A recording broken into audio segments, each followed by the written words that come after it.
First off, philosophy is a confession.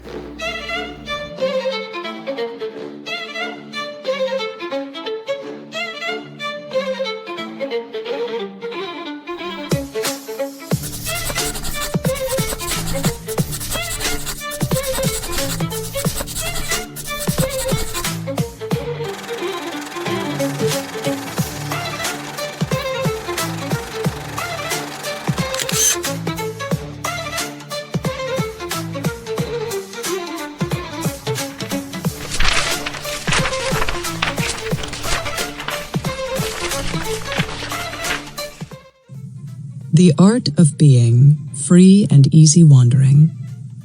Teachings from the Zhuangzi. The Inner Chapters. Free and Easy Wandering.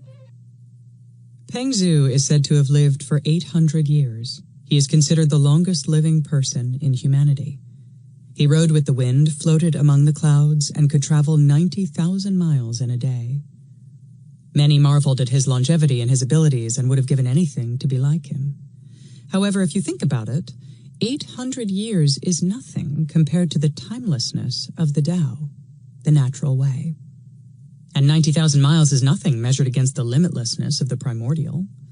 Small minds simply cannot know the vastness of consciousness.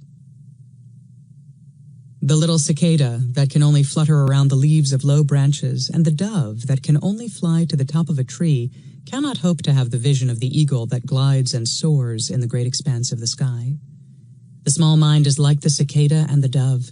They are all limited by small understanding, and small understanding cannot lead to great understanding.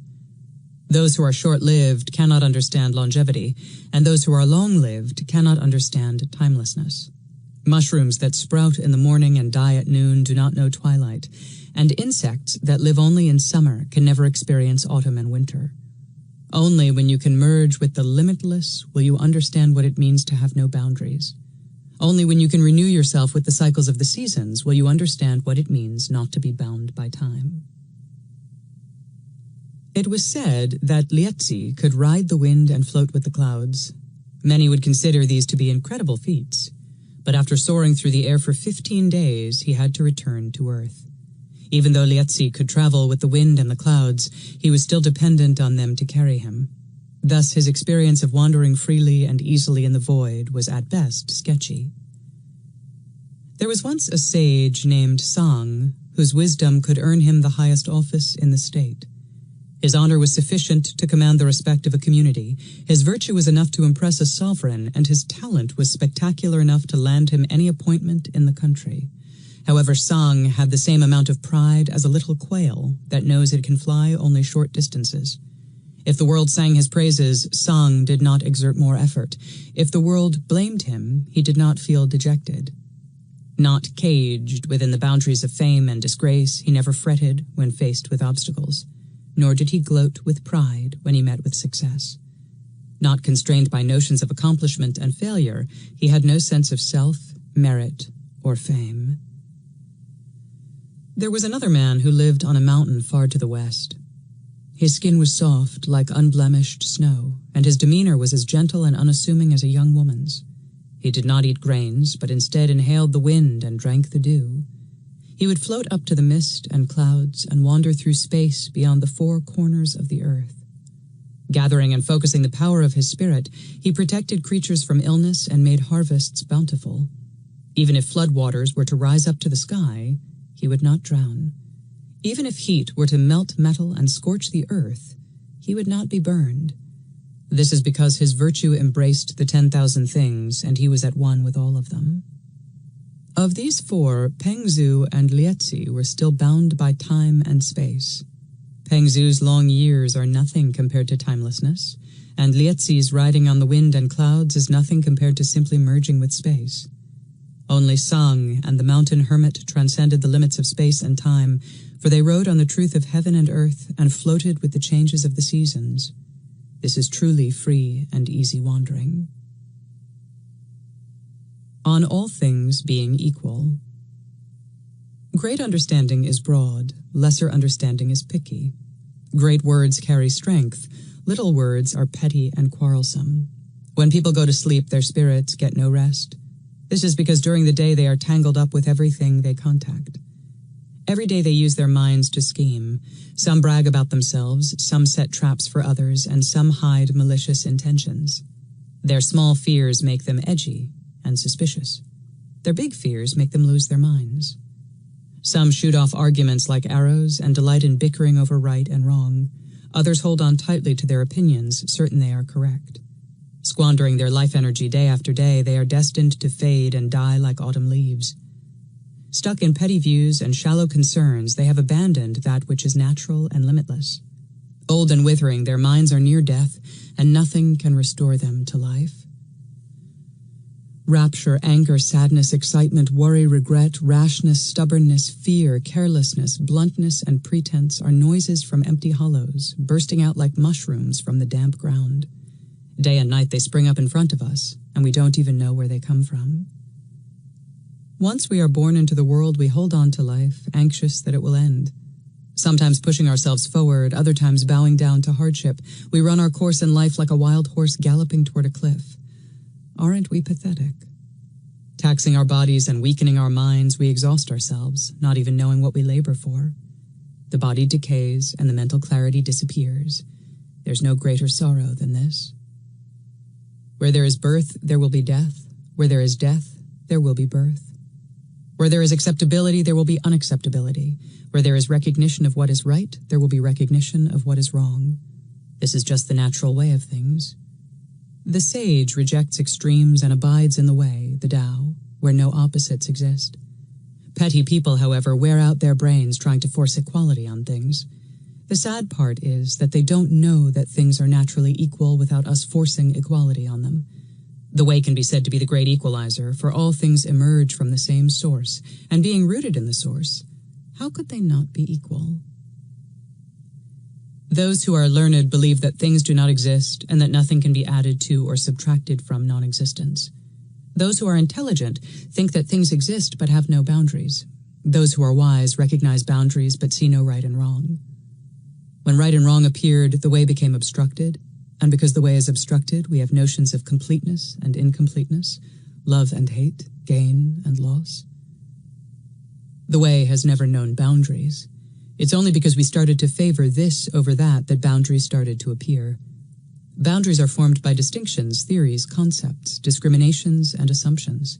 When boundaries emerge, there will be contention, disagreements, arguments, and bickering. The great way cannot be named. Great clarity is never spoken. Great virtue is not forced. Great humility is not modest, and great courage does not attack. If the way is conceptualized, it is not the way. If clarity is put into discourse, it is no longer clear. If virtue has a standard, it cannot be universal. If humility is constrained by guidelines, it is no longer sincere. If courage is used to attack, it is no longer bravery. Therefore, to understand that some things cannot be fathomed is the greatest understanding. One who understands the great way, great clarity, great virtue, great humility, and great courage is called the reservoir of heaven. Pour wisdom into this reservoir, and it is never filled. Take wisdom from it, and it will not run dry. Yet this reservoir does not know where its source comes from. This oblivion is called hidden luminosity. The sage is merged with all things. This is why, when immersed in a blazing swamp, he is not burned, and when thrown into a freezing river, he is not chilled. Faced with lightning that splits the mountains and storms that toss the seas, he is not afraid. He rides the clouds and mist, walks with the sun and the moon, and wanders beyond the four corners of the earth. If even death and life have no effect on the sage, how can she be affected by gain and loss? The sage embraces the sun, the moon, and the stars, holds the universe under her arm, merges with all things, and leaves confusion behind. The petty person is afraid that the world will end if she does not impress others, but the sage sits around like a block and attains simplicity and oneness. Once Zhuangzi dreamed that he was butterfly, fluttering around aimlessly, happy and carefree, not knowing that he was Zhuangzi the man. When he woke up, he was Zhuangzi the man again. Was he Zhuangzi, the man, dreaming that he was a butterfly, or was he a butterfly dreaming that he was Zhuangzi, the man? Was there a transformation between the two, or were they one and the same? Forget the boundaries, forget the distinctions, plunge into the limitless and make it your home. Nourishing life. Those who know the importance of nourishing life will not expend their energy going after material things. Those who don't care about life will try to get what they desire at all cost. Those who understand the meaning of nourishing life know that conceptual thinking not only has limits, but also wastes mental energy. If you use that which has limits to understand that which has no limit, you will attend to petty things and forget the big picture. Trying to grasp wisdom with concepts is no different from walking into a fire pit in front of you. Do good deeds, stay away from fame, follow the principle of moderation, and you will keep your sanity. Don't indulge in extremes, live simply, don't try to force things to go your way, and you will be around for a long time.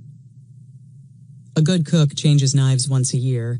A mediocre cook changes knives once a month. This is because expert chefs care for their knives, whereas incompetent ones hack carelessly at meat and bones. Nourishing life is like caring for a knife. If you take care of your body and do not squander your energy, you will live for a long time. When Lao-Tzu passed away, his friends went to his funeral to mourn him. Arriving at the burial site, they were surprised to find a large crowd of mourners, female and male, old and young. Lao-Tzu's passing was mourned by so many, not because he was famous or learned, but because he hid from the glamour, turned his back on the mundane, and never forgot what he was born with. He came when it was his time to come, and departed when it was the natural thing to do. If you are content to follow the natural ways, then grief and happiness or fear and hope will not find a way to enter.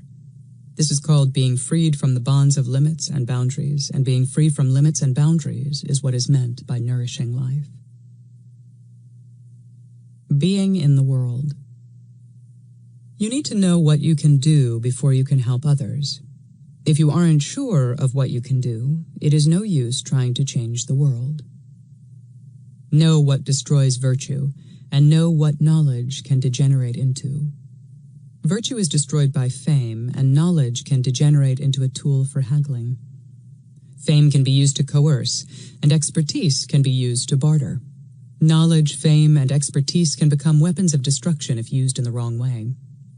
If you are virtuous but don't understand people's minds, if you command respect but don't understand people's hearts, you are no different from a tyrant. Tyrants force their values on others.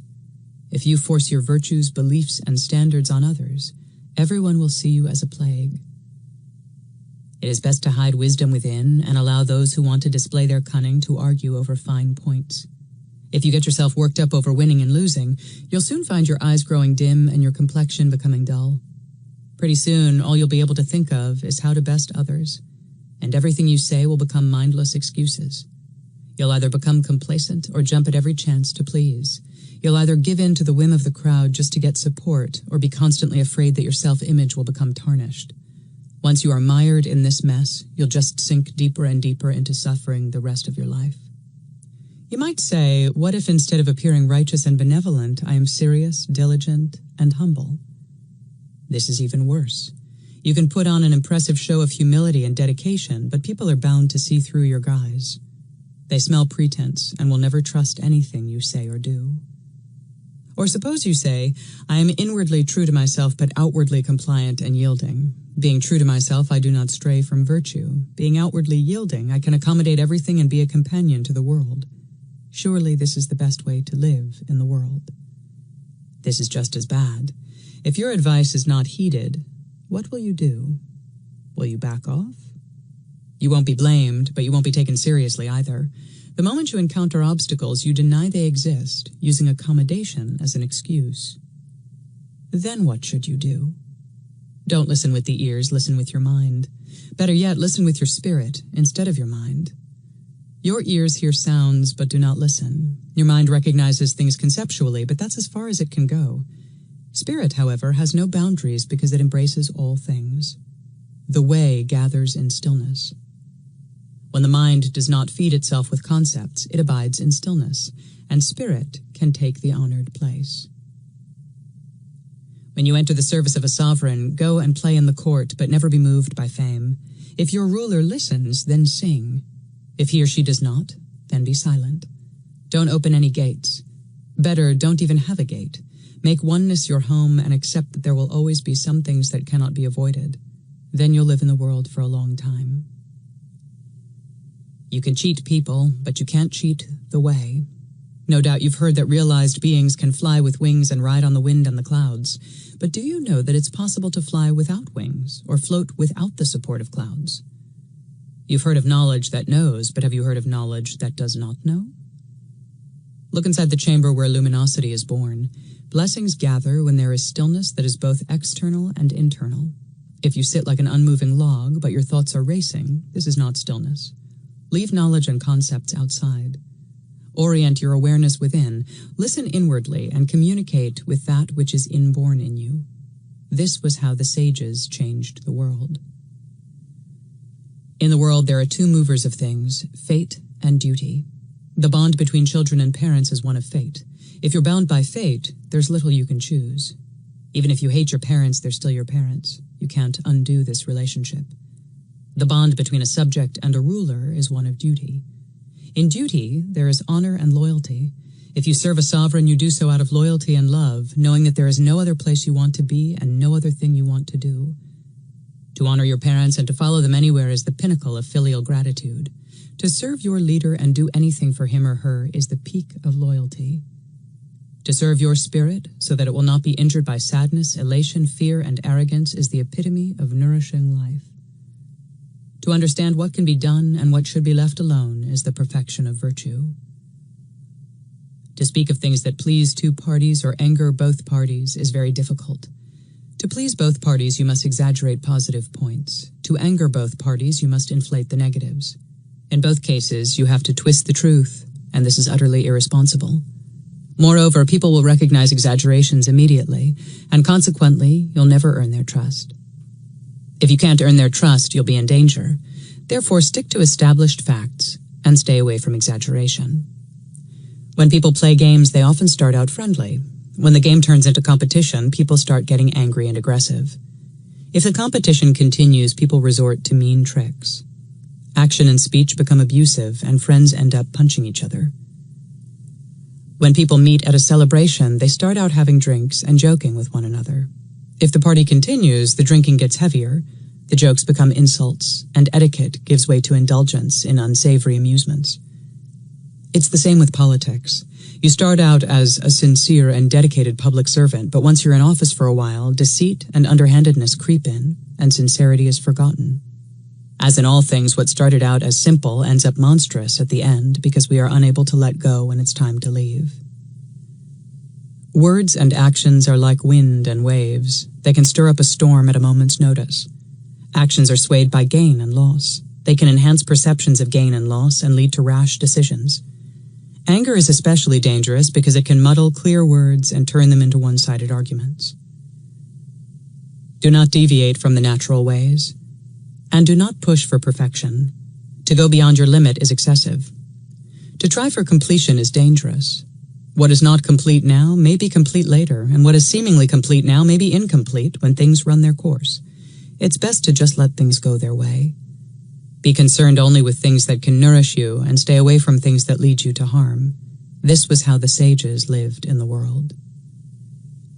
How can you be an honest minister if you serve a non-virtuous ruler? You can't let him do what he wants because his actions will ruin the nation. You can't teach him because you might get executed. What is the best course of action? First, be on your guard. Second, follow the ruler in his actions and make sure your thoughts are in harmony with his. However, while you follow his actions, do not get sucked in by them. Although you are in harmony with his thoughts, don't get drawn in by them. If you are pulled into your leader's unethical actions, you'll be overthrown and destroyed. If you get drawn in too far by his devious thoughts, you'll be blamed and condemned. Once you have mirrored him in thought and action, you will understand him thoroughly. When he sees that you understand him, you will gain his trust. When you have his trust, you can lead him onto the path of virtue. When the world follows the way of virtue, the sage is not needed.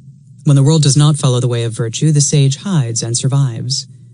Cinnamon is a desired spice, so its tree is cut down. Lacquer has a variety of uses, so its tree is mutilated. Everyone knows how the useful can be used, but no one knows the use of the useless. The mark of virtue. For those who embody virtue, life and death are important but have no hold on them. Even if the sky falls or the earth folds up, they feel no loss. Being able to see through the illusion of the transient nature of things, they are not flustered when things change. Yet even though they are at home with change, they also understand the constancy of the way. It would be silly to try to see a reflection of yourself in turbulent water. Only still waters can give you an accurate reflection of your face. In the same manner, only stillness can reflect stillness itself. In the natural world, only evergreen trees remain the same in both summer and winter. Of all those who receive life from the source, only the sages stay above the 10,000 things. Because they live their lives according to the way, they are able to care for the lives of others. The proof that someone is at one with the way is their fearlessness. This person is not afraid to govern heaven and earth, although she understands that the body is just a temporary vessel. She is never separated from what she knows. Therefore, her thoughts are limitless and her experiences are never stagnant. Many people make excuses for their faults and shortcomings, claiming that they do not deserve to be punished. Few people, however, are able to admit their faults, and, when spared, can say that they did not deserve to be let off the hook. To know that there are some things that you simply can't deal with and be content to accept it is the mark of one who embodies virtue. Life, death, continuity, loss, failure, success, poverty, wealth, worthiness, unworthiness, slander, renown, hunger, thirst, cold, and heat are all part of the changing nature of things, or, as some would say, destiny and fate. If you are in harmony with them, you will never be their servant. If you can hold this harmony day and night and blend with the change of the seasons, creating every moment and merging with it, this is virtue, and with it comes power. Water is the most peaceful of things. Leave it alone and it will be at rest. Therefore, water can serve as a standard for all of us. It sustains all, yet shows no movement. Virtue is like water, sustaining all and being in harmony with all. Knowledge is only one branch of a large tree. Promises are no better than adhesive tape and glue.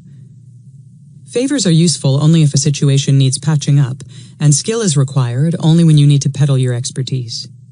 The sage, therefore, has no use for knowledge, promises, favors, and skill. He does not need to scheme and plot. So why does he need a lot of knowledge? She does not need to display glamour and glitz, so why does she need to patch up and cement relationships? He is not attached to gain and loss, so why does he need to curry and give favors? She has no expertise to sell, so why does she need to market her skill?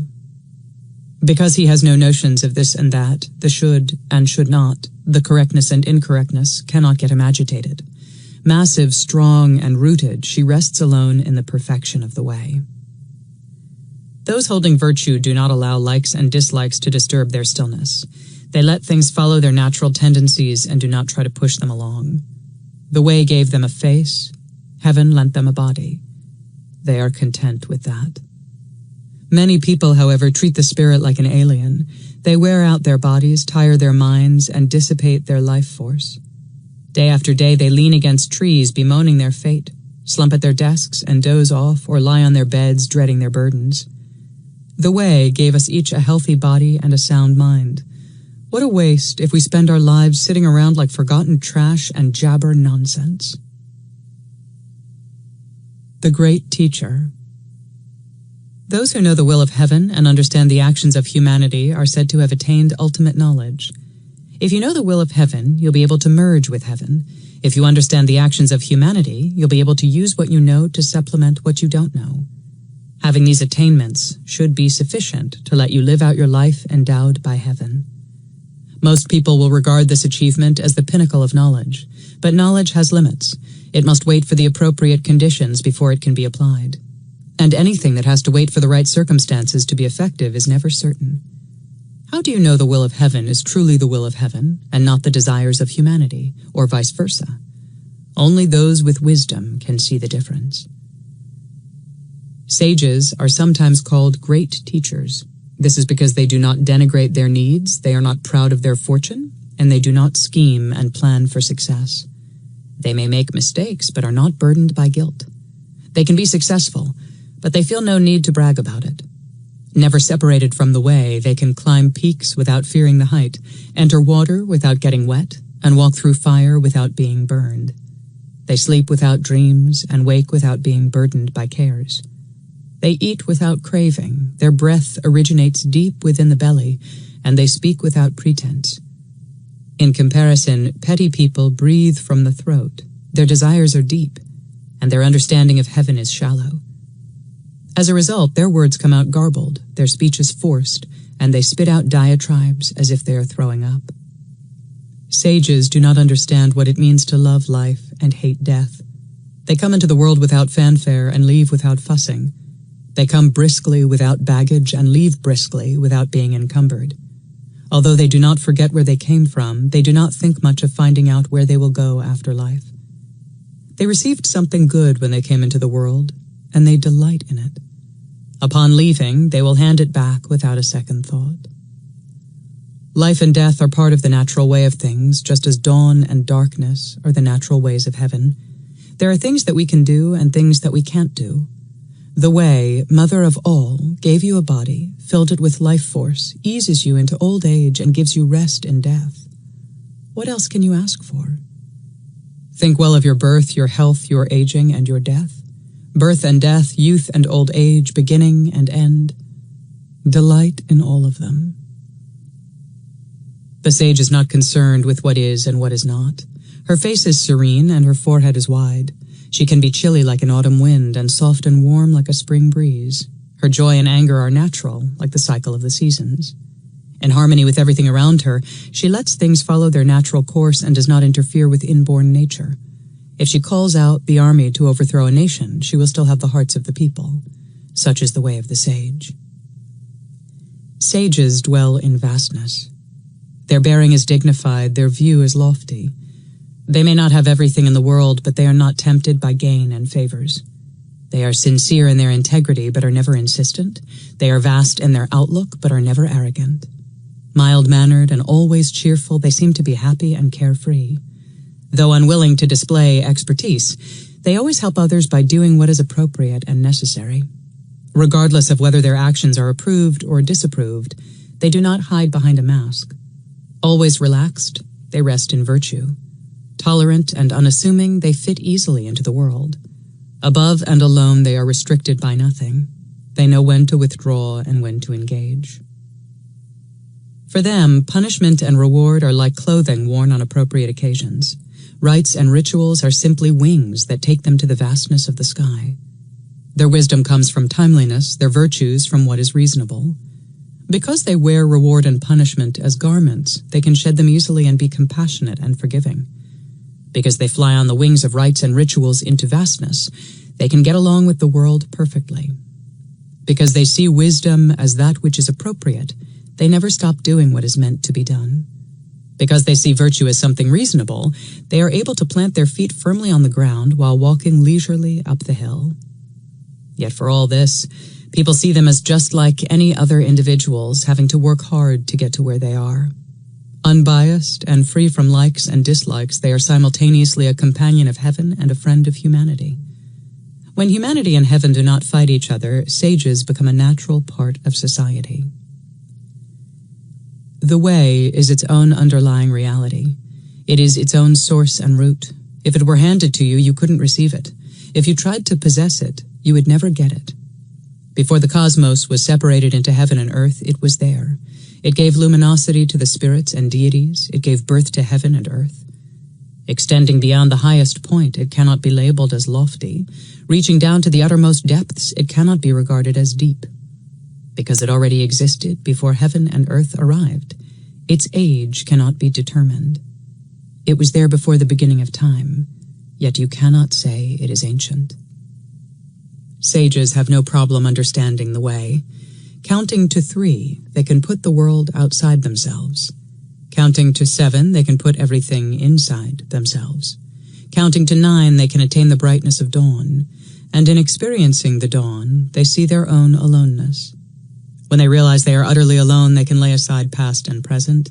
When they can dispense with past and present, they are able to transcend life and death. For the sage, there is nothing to send away, nothing to welcome, nothing to destroy, and nothing to complete. Fish cannot survive without water, and humanity cannot survive without being part of the way.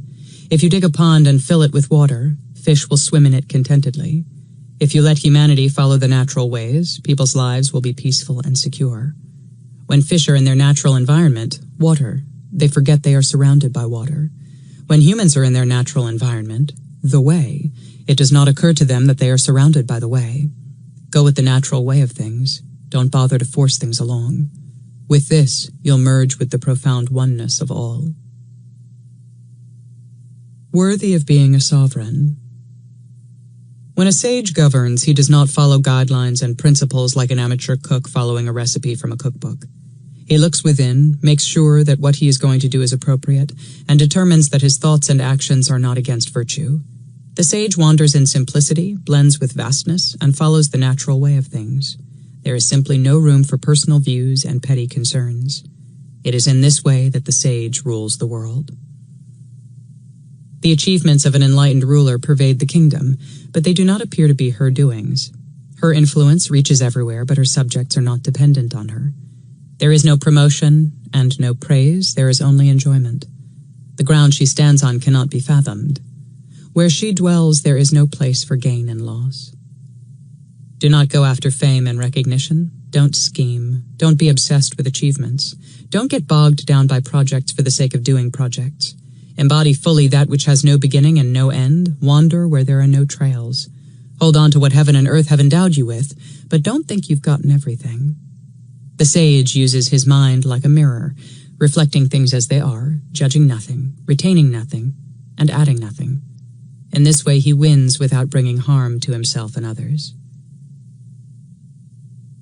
There is a story about Lietzi before he understood what it means to be enlightened.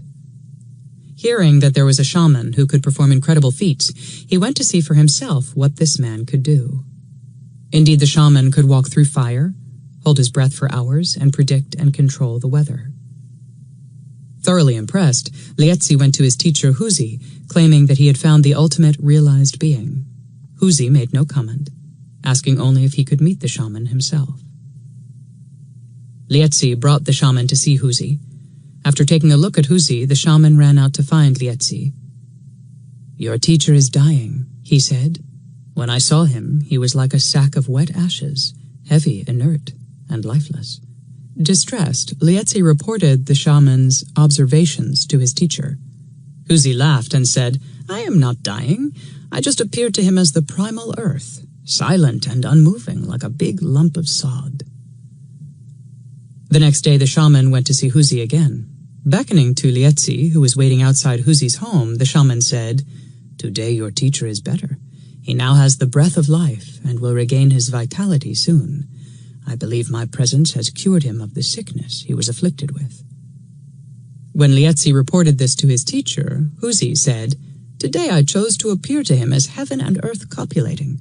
What he saw was the workings of yin and yang rising from my heels to the top of the head. Get your shaman to visit me again." The shaman paid Huzi a visit the next day. This time he observed Huzi for a long time and then left quietly. When Lietzi asked what condition his teacher was in, the shaman exclaimed, "Your teacher is shifting and changing all the time. I can't read his behavior, nor his facial features, nor his destiny. Even the positions of the stars change around him. I will see him again when he is more stable." When Huzi received this report from Lietzi, he said, "Today I became the great vastness of space, where there is no this and that, where there is only the continuous rise and fall of the original breath. Where the waters swirled, he saw an abyss. Where the waters were silent, he saw an abyss. Where the waters were running, he also saw an abyss. Everything he saw was an abyss. Get him to come again."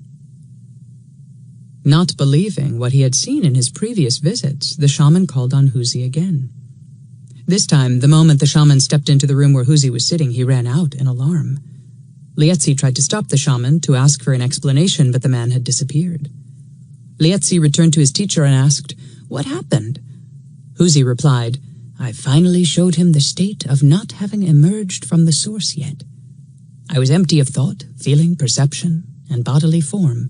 Floating, sinking, turning, wriggling, I displayed no notions of who, what, when, and how. He was so scared that he ran away. After this incident, Lietzi began to understand the teachings of Huzi. He realized that he had been fascinated by the tricks of conjurers and the casual sorcery of magicians, and that he had abandoned the way of simplicity and vastness. Lietzi went home and meditated for 3 years. When he came out of his retreat, he was a simple man. Daily he farmed his fields. He cooked for his wife, cleaned the house, and fed the pigs as if they were his guests. He got rid of the ornate, the glamorous, and the polished. Returning to uncarved plainness and simplicity, he delighted in everything but was not attracted to anything. He felt everything but was not tethered to anything. He was immersed in the dust of the world, but these entanglements did not drain him. He lived out the rest of his life in oneness and simplicity.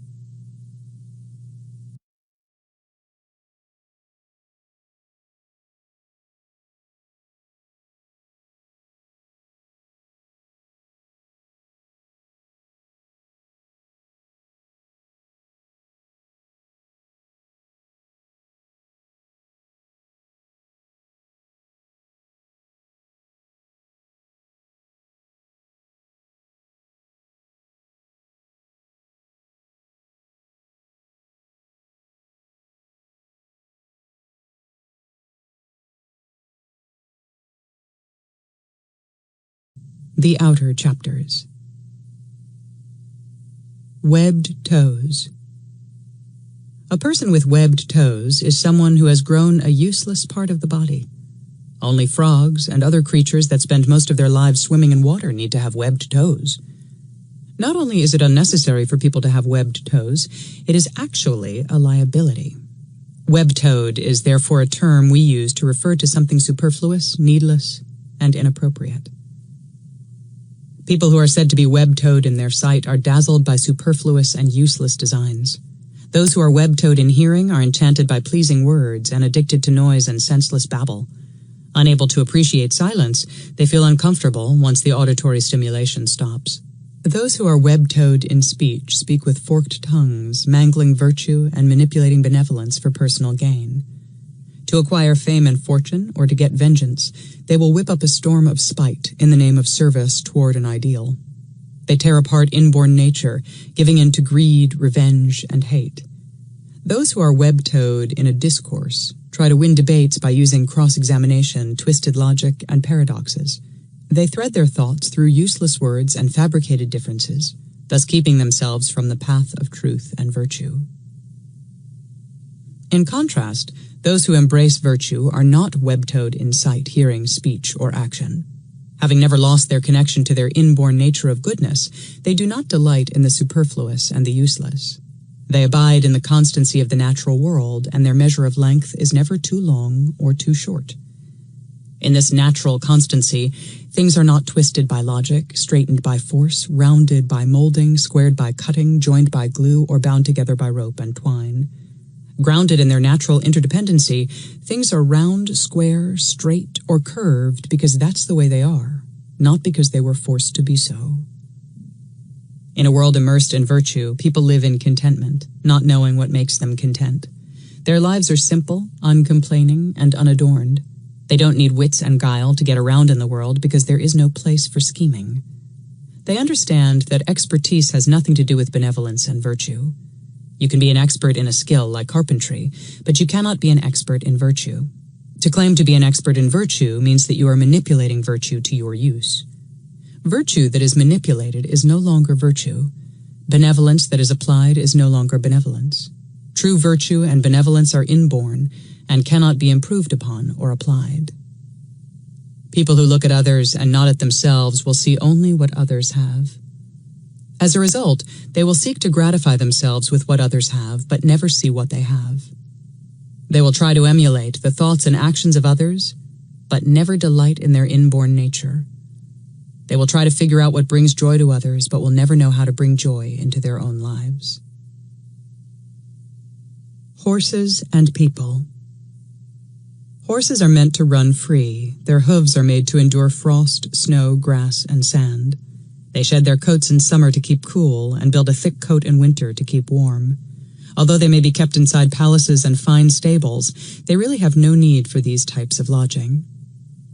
Then along come the horse trainers who claim to breed horses for specific needs. So now we have racehorses, show horses, war horses, and carriage horses. If there were no desire for the pleasure of racing, there would be no racehorses. If there were no amusement in watching horses perform, there would be no show horses. If there were no need for war, there would be no war horses. If people lived simple lives, preferring to walk rather than be carried around in vehicles, there would be no need for carriage horses. In order to improve breeding and train horses for special uses, the horse trainers geld those of lesser breeding, starve and strangle them into submission, force them to run side by side and respond to bit and rein, and make them cower in terror of whip and bridle.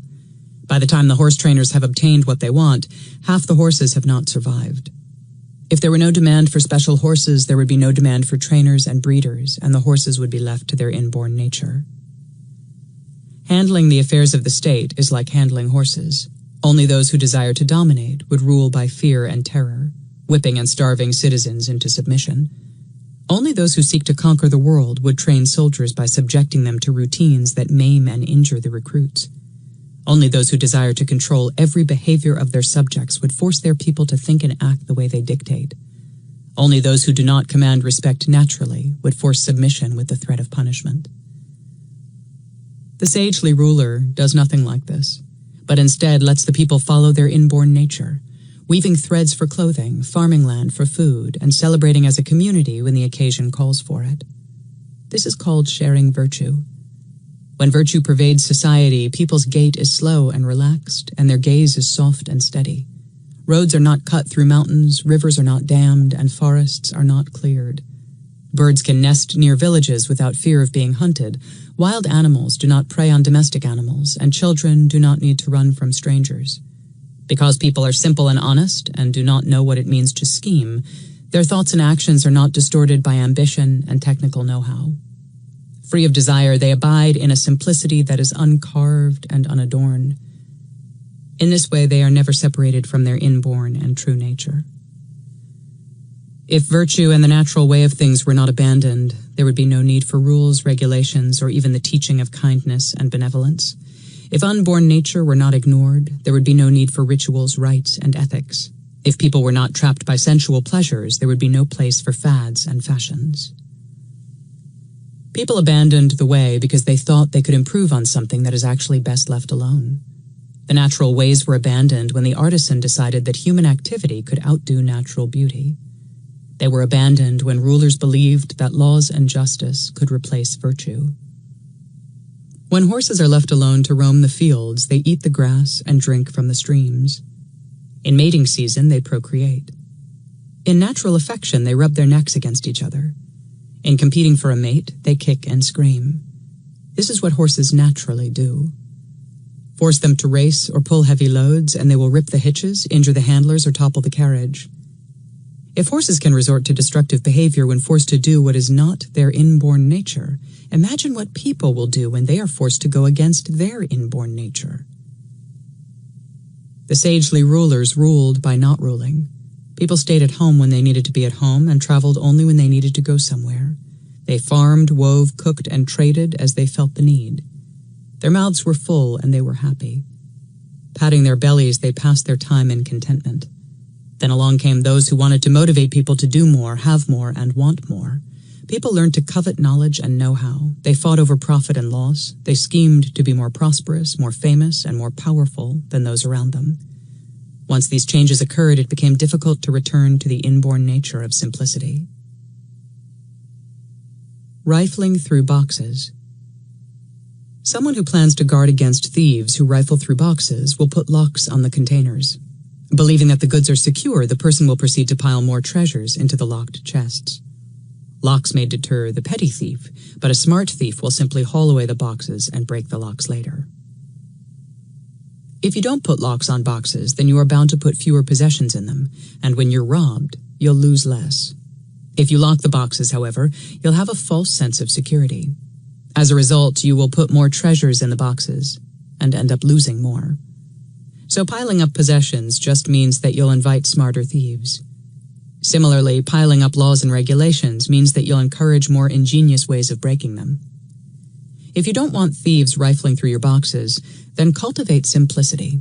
With simplicity, what is stored will not be perceived as treasures. When there is no perceived value in the contents of the boxes, thieves will not be interested in stealing what's in there. Just as fish should not be taken out of deep pools, weapons should not be shown publicly. Fish thrive in deep water, and sages thrive in anonymity. When sages seek publicity and try to distinguish themselves, they are no longer sages. They begin to see the practice of virtue as a profession rather than a state of being. In this way, they are no different from the criminal who sees crime as a normal career. The sage is like a sharp weapon. This weapon should never be displayed and should be used only out of necessity. It is better if the sage never gets to use his wisdom. It is said that when there is no desire for war, there will be no need for a military presence. Even peacekeeping forces will be out of work. Set up a system of weights and measures and people will figure out ways to cheat it. Promote ethics and people will exhibit benevolent actions but have criminal thoughts. Put a value on gold, jade, and jewelry and thieves will multiply. Reward ambitious behaviors and intentions and people will resort to unscrupulous ways to obtain favors. The world has gone awry because people in positions of leadership abandon their responsibilities once they have attained wealth and reputation. They pack up their belongings and dash off to exotic places. They abandon their families, serve causes that give them the most profit, and do not hesitate to betray their home country for favors abroad. This happens when people forsake the way and follow personal ambition. When ambition becomes the root of knowledge, knowledge and technology will develop to serve control and conquest. When knowledge is developed for making bows and arrows, birds will flee to the skies. When knowledge is used to make dragnets, fish will disappear into the ocean depths. When knowledge is used to make traps and snares, wild animals will hide in the forests and mountains. When knowledge is used to fashion weapons of destruction, sages will live in oblivion. When the way is abandoned, confusion will reign. Confusion is so destructive that it can block the brightness of the sun and the moon, scorch fields and hills, dry up rivers and lakes, and overturn the cycles of the seasons. It can push aside honest and simple people in favor of those who are ambitious and ruthless. It can draw people away from calm non-action and drive them into a frenzy of jumbled and endless chattering. If you can get people to turn their senses away from external things, they will be able to look inward. Looking inward, they will regain true sight. When people have true sight, the world will no longer look dazzling. If the world is no longer perceived as glamorous, people will no longer desire to be stimulated by sights and sounds every moment of their waking lives. Consequently, they can begin to cultivate a silent appreciation of their surroundings. When people hold on to their inborn wisdom, the world will no longer appear confused. When people do not lose their connection to virtue, the world will no longer feel crazy. Leave it alone. Let the world be. Leave it alone. Don't try to manipulate and control it. Otherwise, you will abandon the way and distract people from virtue. If the natural order of things is not disrupted, if people don't stray from virtue, there will be no need for laws and administration.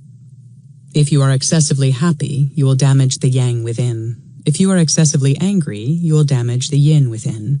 When yin and yang are damaged, the seasons will become untimely, and the world will become unsettling and confusing.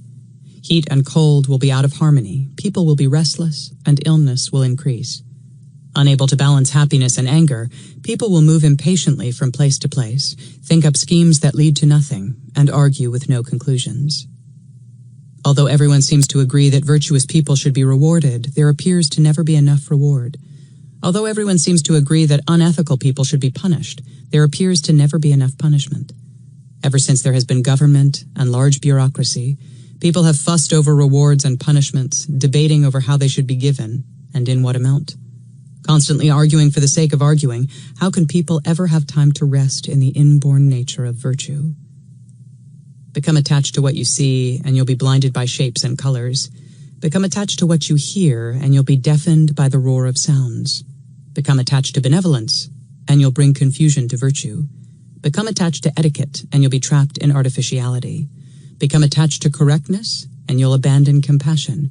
Become attached to knowledge, and you'll encourage petty fault-finders. Become attached to being a sage, and you'll end up abandoning the way. As long as you rest in the inborn nature, it does not matter whether there are sights, sounds, benevolence, rites, rituals, knowledge, and wisdom. If you do not rest in the inborn nature, these things will get warped and be blown out of proportion.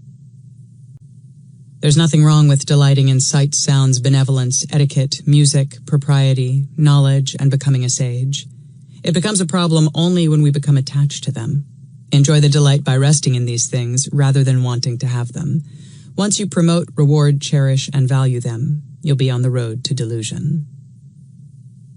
It was said that after the Yellow Emperor ruled for 19 years, his commands were followed and respected by all his subjects.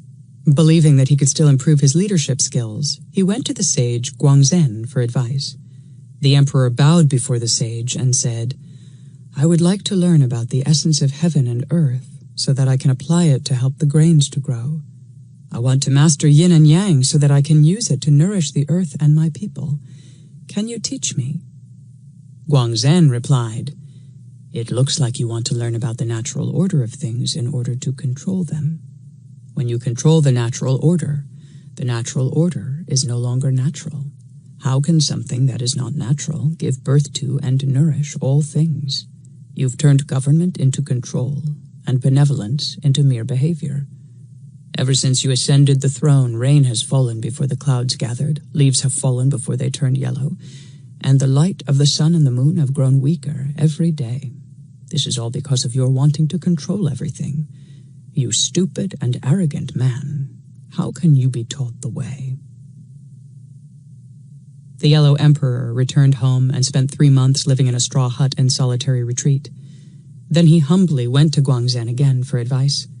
This time he crawled on his hands and knees to where the sage was meditating and said, "Please teach me how to live a long and healthy life." Zhuangzi opened his eyes, saw the Yellow Emperor's sincerity, and said, "You are now ready to learn. The way is fathomless, hidden, dark, and silent. When there is no seeing and no hearing, the body will regulate itself. Be still in thoughts, do not tire your body with labor, do not churn up your desire, and you will live a long life. When the eye does not see, when the ears no longer hear, and when the mind no longer wants to know, the spirit will embrace and protect the body, and the body will enjoy health and longevity. Don't get carried away by what is inside. Block off what is intruding from the outside. Too much knowledge will harm the spirit. Too much physical labor will harm the body. Too much indulgence will harm the essence of life. Once you understand this, I will show you the path through the great luminosity to the source of pure yang, and guide you through the dark mysterious gate to the source of pure yin. Heaven and earth have their masters, and yin and yang have their storehouses. Take care of your own body. Guard it from things that can harm it. Then the sky and earth, the yin and yang within you, will grow strong." The Yellow Emperor prostrated, thanked Zhuangzi, and asked, "What is the source and the great harmony?" Zhuangzi replied, "They are inexhaustible, yet people think that they have a beginning and an end. They are unfathomable, yet people think they can be measured. Those who embody them within will be luminous. Above they will merge with vastness. Below they will rule and protect the earth. Those who fail to embody them will remain trapped in the muck of confusion. Now that I have given you pointers to the way, it's up to you to enter the gate of the inexhaustible, wander freely in the limitless, merge with the sun and the moon, and rest with the constancy of heaven and earth. What is before me I embrace. What is beyond me I let merge with darkness." Rest in non-action and stillness, and things will transform by themselves. Don't be preoccupied with form, do not be attached to the senses, and forget that you are a thing among other things. Then you'll be able to join with the deep and fathomless. Untangle the mental knots, cast off thoughts, be blank and unresponsive, and you will return to the root of all things without knowing how and why. Tumbling within the dark and undifferentiated chaos, you'll never be separated from the origin. But if you try to analyze it, you will already have separated yourself from it. Don't ask its name. Don't try to figure out its form. Simply leave it alone and let it be. The teachings of the sagely ruler is like a shadow. Although it follows principles, it has no form. Although it can be heard, it is like an echo that simply mirrors a sound. The sage answers only when there are questions. Then she pours out her thoughts and makes herself a friend to all. She lives in the void, moves without direction, and takes you by the hand to lead you to return to the source. Wandering freely in that which has no beginning and no end, she weaves in and out of the limitless. Ageless as the sun, she blends with the great unity. Selfless, she is not bound to anything. Not being bound to anything, how can she have possessions? Being limitless, how can she be trapped by things meaningful and meaningless? Those who fix their attention on possessions were called sensible in ancient times, but those who turn their awareness on nothingness are the true friends of heaven and earth. Even the lowliest things have their use. Even the most mundane people can be given responsibilities. Even the most annoying affairs must be attended to. Even though laws have loopholes, they must still be enforced. Even though integrity is necessary to form distant relationships, it must be practiced. Even though benevolence may affect only those near you, the extent of its influence cannot be doubted. Even though rituals can be tedious sometimes, they must be practiced repeatedly. Even though virtue cannot be separated from humanity, it must be embraced tirelessly. Even though the way is part of the natural order, it still has to be adapted to circumstances. Even though the way of heaven is inherently spiritual, it still has to be put into action. The sage contemplates heaven but does not help it along. He contemplates virtue but does not need to embellish it. He acts in accordance to the way but does not plan to do it deliberately. He exercises benevolence but does not brag about it. He draws inspiration from integrity but does not need to force it to happen. He participates in rituals but does not shun or wallow in them. He does not make excuses when he needs to get rid of things. The sage adopts laws and regulations to avoid confusion. She asks people to assist her without being totally dependent on them or dismissive of their contributions. She knows tools are useful under certain circumstances, but does not discount them or become attached to them when the task is completed. She does not believe that things are either useful or useless, because she knows that use and non-use change according to circumstances. Those who do not understand the way will not be pure in virtue. Consequently, they will not be able to find an appropriate path in life. This is pitiful indeed. The way is that which is natural. It is the path of the immortals. There is also the mundane and petty way, which is not the way. To rest in non-action and command respect is the natural way. To use force in action and become entrapped in it is the mundane and petty way. The path to immortality is about becoming simpler and simpler each day. The path of pettiness is about increasing complexity day after day. Heaven and earth. Heaven and earth are both primal, but they manifest themselves differently. Although there are myriad things, they come from the same source. Although there are numerous citizens in a kingdom, they are all subjects of the same sovereign. The sovereign finds meaning in ruling by connecting to virtue and the way. The sagely sovereigns of ancient times ruled through non-action, doing nothing more than being grounded in virtue. If the light of the way illuminates the world, the sovereign will be virtuous. If the light of the way illuminates the relationship of the ruler and the ruled, the duties of the sovereign and the ministers will be clear. If the light of the way illuminates the abilities of the ministers, the affairs of the country will be organized. If the light of the way illuminates everywhere, the creation and nourishment of the 10,000 things will be complete. The way pervades heaven and earth. Virtue flows through all the myriad things. When there is natural order between those who rule and those who serve, we call this good administration. When abilities are trained and used appropriately, we call this good skill.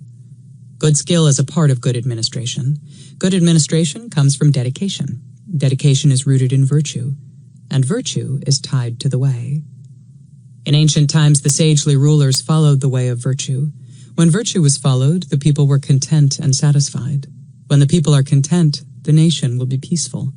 When nations are peaceful, there will be no wars abroad and no violence at home. Heaven is so vast that it encompasses the 10,000 things. Earth is so great that it can support them. To follow the ways of heaven and earth is to act through non-action. To embody virtue is to speak through non-action. To care for all beings by bringing benefits to all is called benevolence. To be able to go beyond barriers and fixedness is called freedom. To possess the 10,000 things and not be possessed by them is called wealth. To embrace virtue and not budge from it is called being rooted in the origin. Not allowing external stimulation to disrupt your stillness is called perfection. Hide your gold in the mountains, bury your jewels in the ocean depths. When you see no gain in accumulating and displaying money and goods, when you are not excited by wealth and status, when you are not particularly happy about long life or sad about early death, when social recognition no longer attracts you, when you find no shame in poverty and no aversion toward wealth, you won't be interested in robbing others to build your hoard or flaunting your wealth to gain power and win admiration. Those who possess virtue embrace simplicity and do not wish to be a master of facts and details. Standing on the ground of the origin, their understanding reaches not only people but also ghosts and spirits.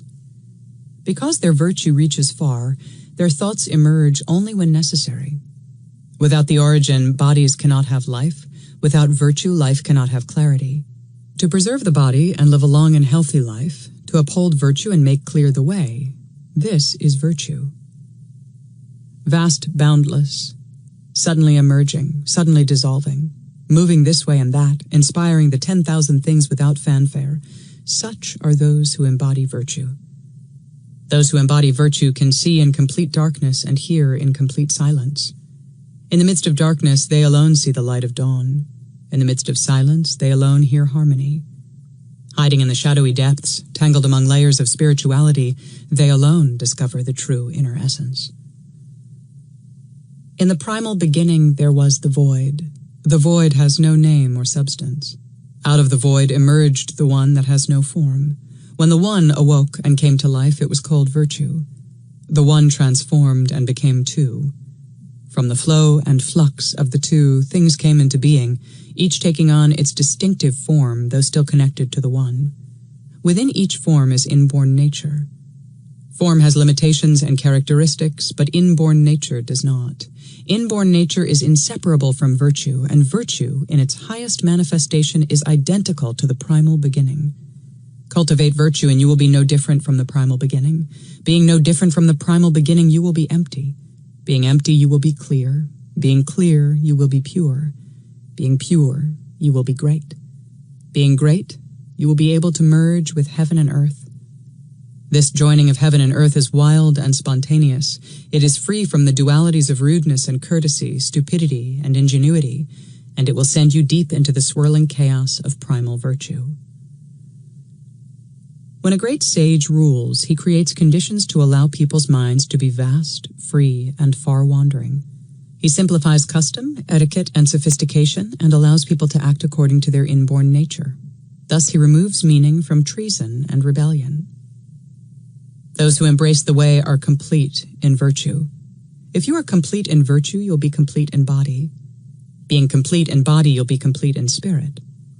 And being complete in spirit is the mark of the sage. When you are content to live in simplicity, then achievement, profit, fame, and fortune will have no place in your life. When praised, you won't be concerned. When blamed, you'll be serene and calm. Letting body and spirit follow the inborn nature, you can wander freely through the everyday world and not be flustered. Completely hidden in the midst of society, your external appearance will be like any other person's, but internally, you will be merged with the primal simplicity and returned to true luminosity and purity. When a sage governs, she assigns duties so that the abilities of the ministers fit the tasks. She promotes them so that no talent goes to waste. She knows the skills of her subjects and puts them where they are best for the country. She has no time for flatterers or the incompetent. It is not that she is not compassionate. It is because she knows that incompetence will harm the people and flattery will get nothing done. The government of the sage has no need for edicts, commands, threats, or enticements. With only a simple nod or a wave of her hand, people will come flocking to assist her.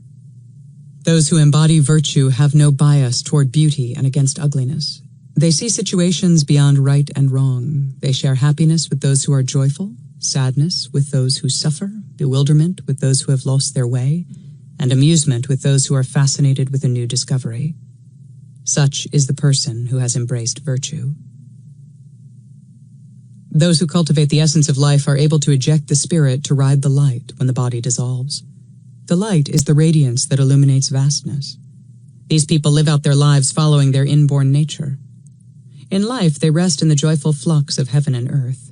In death, they merge with the dark and undifferentiated chaos and return to the oblivion from which they originally came. When virtue rules, the virtuous are not employed and the talented are not sought after.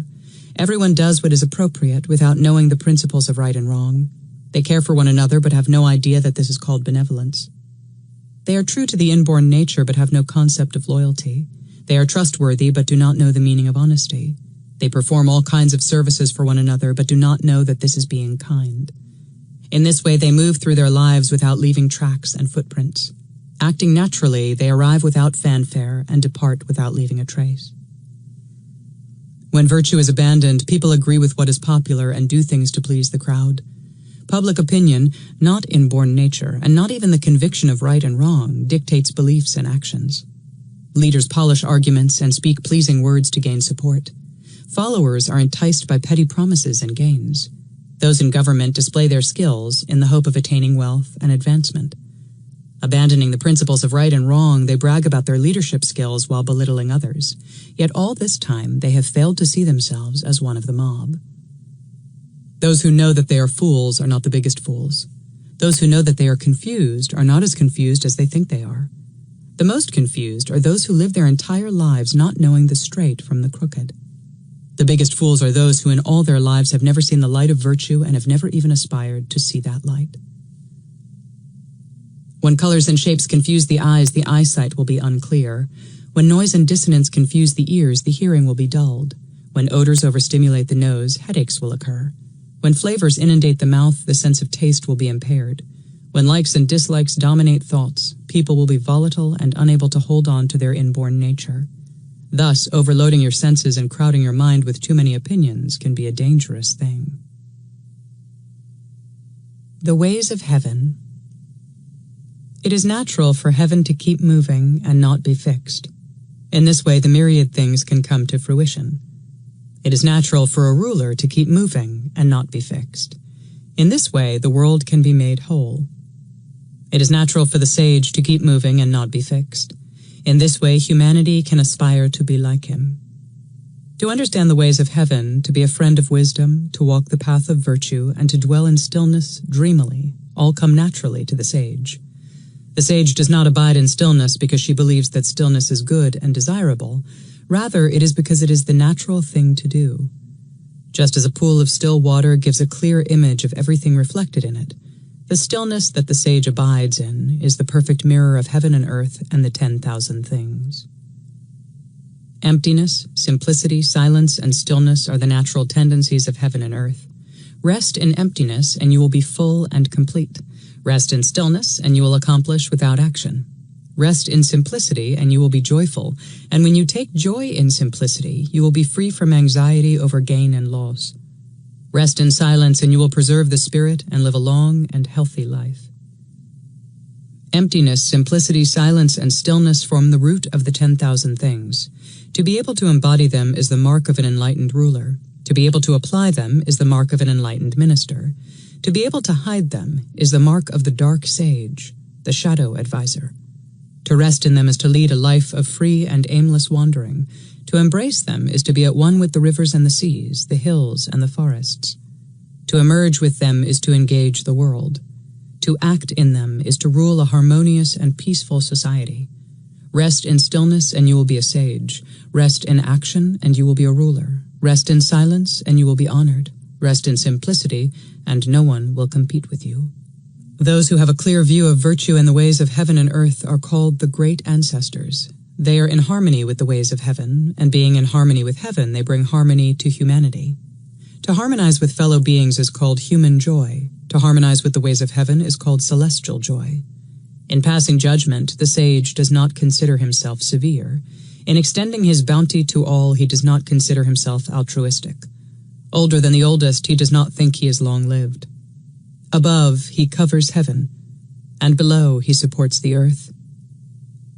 He creates and destroys the 10,000 forms, but does not consider himself skilled. Dwelling in the joy of heaven, he knows that life is simply the workings of heaven, and that death is part of the natural transformation of things. In stillness he partakes in the yin, in motion he flows with the yang.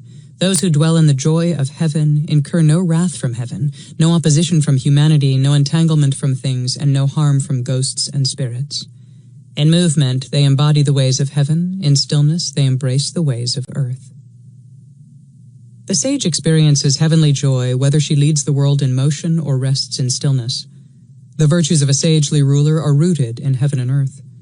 Since heaven and earth naturally tend to be still, the sagely ruler, abiding in this stillness, can lead the world with time to spare. The superior ruler applies non-action, and the world follows her naturally. The inferior ruler forces things along, and the world drags after her unnaturally. The enlightened ruler possesses knowledge and wisdom as great as heaven and earth, but that wisdom is never forced. Although her understanding surpasses that of the greatest thinkers, she does not expound theories. Although her abilities outshine all, she does not attempt to make things happen. Knowing that heaven gives birth and that earth bestows nourishment without making an effort, she rests with the source and lets her subordinates deal with the trivial. The essence of ruling lies in the ruler. The details of running a kingdom lie with the ministers. The ruler rules according to the principles of virtue. The ministers work in the details of virtue. Giving rewards and punishments and calculating benefits and penalties are the details of public administration. Rituals and laws, weights and measures, and management of public servants are the details of efficient government. Setting standards for fabricating musical instruments and training musicians are the details of making music. Setting guidelines for mourning, funeral rites, and burials are the details of the protocol of grieving. However, while ministers need to be diligent in attending to the details of virtue, they must also be inspired by the movement of the spirit in the leader. Without spirit, details become mindless trivia and forms become empty functions. The ruler leads, the ministers follow. The parents provide, the children benefit. The sage teaches, the people are inspired. What is above is honored and what is below is commanded. These are the workings of heaven and the natural way of things. Heaven is above, earth is below. Spring precedes summer, summer is followed by autumn, and autumn is followed by winter. This is the natural sequence of the seasons. The transformations of birth, growth, death, and decay are part of the natural order of things. The sagely ruler understands the way and is intimate with the workings of heaven. Being intimate with the ways of heaven, he embodies virtue naturally. Embodying virtue, he can apply its details. Having clarity in the details of virtue, he can do his duties without bias. Knowing how to apply virtue, he is able to assign responsibilities according to the abilities of his subordinates. Having assigned responsibilities, he can observe the performance of his subordinates and give rewards and punishments. In this way, good and competent people will be used to the best of their abilities. Those with a deep understanding of virtue are put in leadership positions. Those with a lesser understanding of virtue are placed in adjutant positions. Without scheming and plotting, everyone and everything will find its right place under heaven. This is called the Great Peace, the highest form of governance. To give rewards and punishments without understanding the ways of heaven is like counting coins without understanding the value of money. To give a discourse on forms without understanding the ways of heaven is to be disconnected from the source. To impose law and order without understanding the ways of heaven can only bring about a temporary and uneasy peace. To be familiar with the methods of bringing order, but not understand the ways of heaven, allows you to work for the world, but does not get the world to work for you. Heaven and earth follow a constant. The sun and the moon have their natural brightness. Stars and planets have their locations in the sky. Birds and beasts relate to their own kind. Trees and grass grow only where the climate is appropriate for them. If you go along with virtue, you will naturally walk the path of the way. The way is not intimidated by the high and mighty. It is not demeaning toward the low and tiny. Myriad things are created and nourished by it. Vast, subtle, and simple, it receives and accommodates everything. Deep and profound, it cannot be fathomed. Rules, regulations, rites, rituals, rewards, and punishments are all subsumed under the way. Although they are trivial to the spirit, the enlightened ruler knows their value and puts them in the rightful place in governance. The sagely ruler cranks the handle that turns the world, but does not manage the workings. She sees through falsehood, but is not distracted by thoughts of gain and loss. She identifies truth in the midst of confusion, but does not cling to it. Putting aside life and death, even heaven and earth, she is not preoccupied with the myriad things. Being free from the 10,000 concerns, her spirit will never be weakened. The turning of the heavens. Do the heavens turn? Do the stars march through the sky? Is the earth still? Do the sun and the moon compete in their brightness? Who is in charge of all this? Who makes these things happen? Is there some kind of mechanism that runs ceaselessly, never allowing things to stop? Do clouds make rain, or does the rain make the clouds? The winds come from the north, now blowing east, now west, whirling high above the clouds. Are they somebody's breath? Who is huffing and puffing, making the winds whistle and the clouds move across the sky? The wise ones tell us that heaven and earth follow their own nature. No one can make them do things that are unnatural to them. When sovereigns and leaders follow the natural turning of heaven, there will be peace and order. When they move against the turning of heaven, there will be disasters and social disorder. When a ruler shines like a mirror reflecting the natural ways, the world will support him and beckon to his call. The most exalted are usually not interested in titles and renown. The most wealthy are usually not interested in riches. Those with the loftiest ideals are usually not interested in fame and reputation. The way, like water, follows the lowest gradient.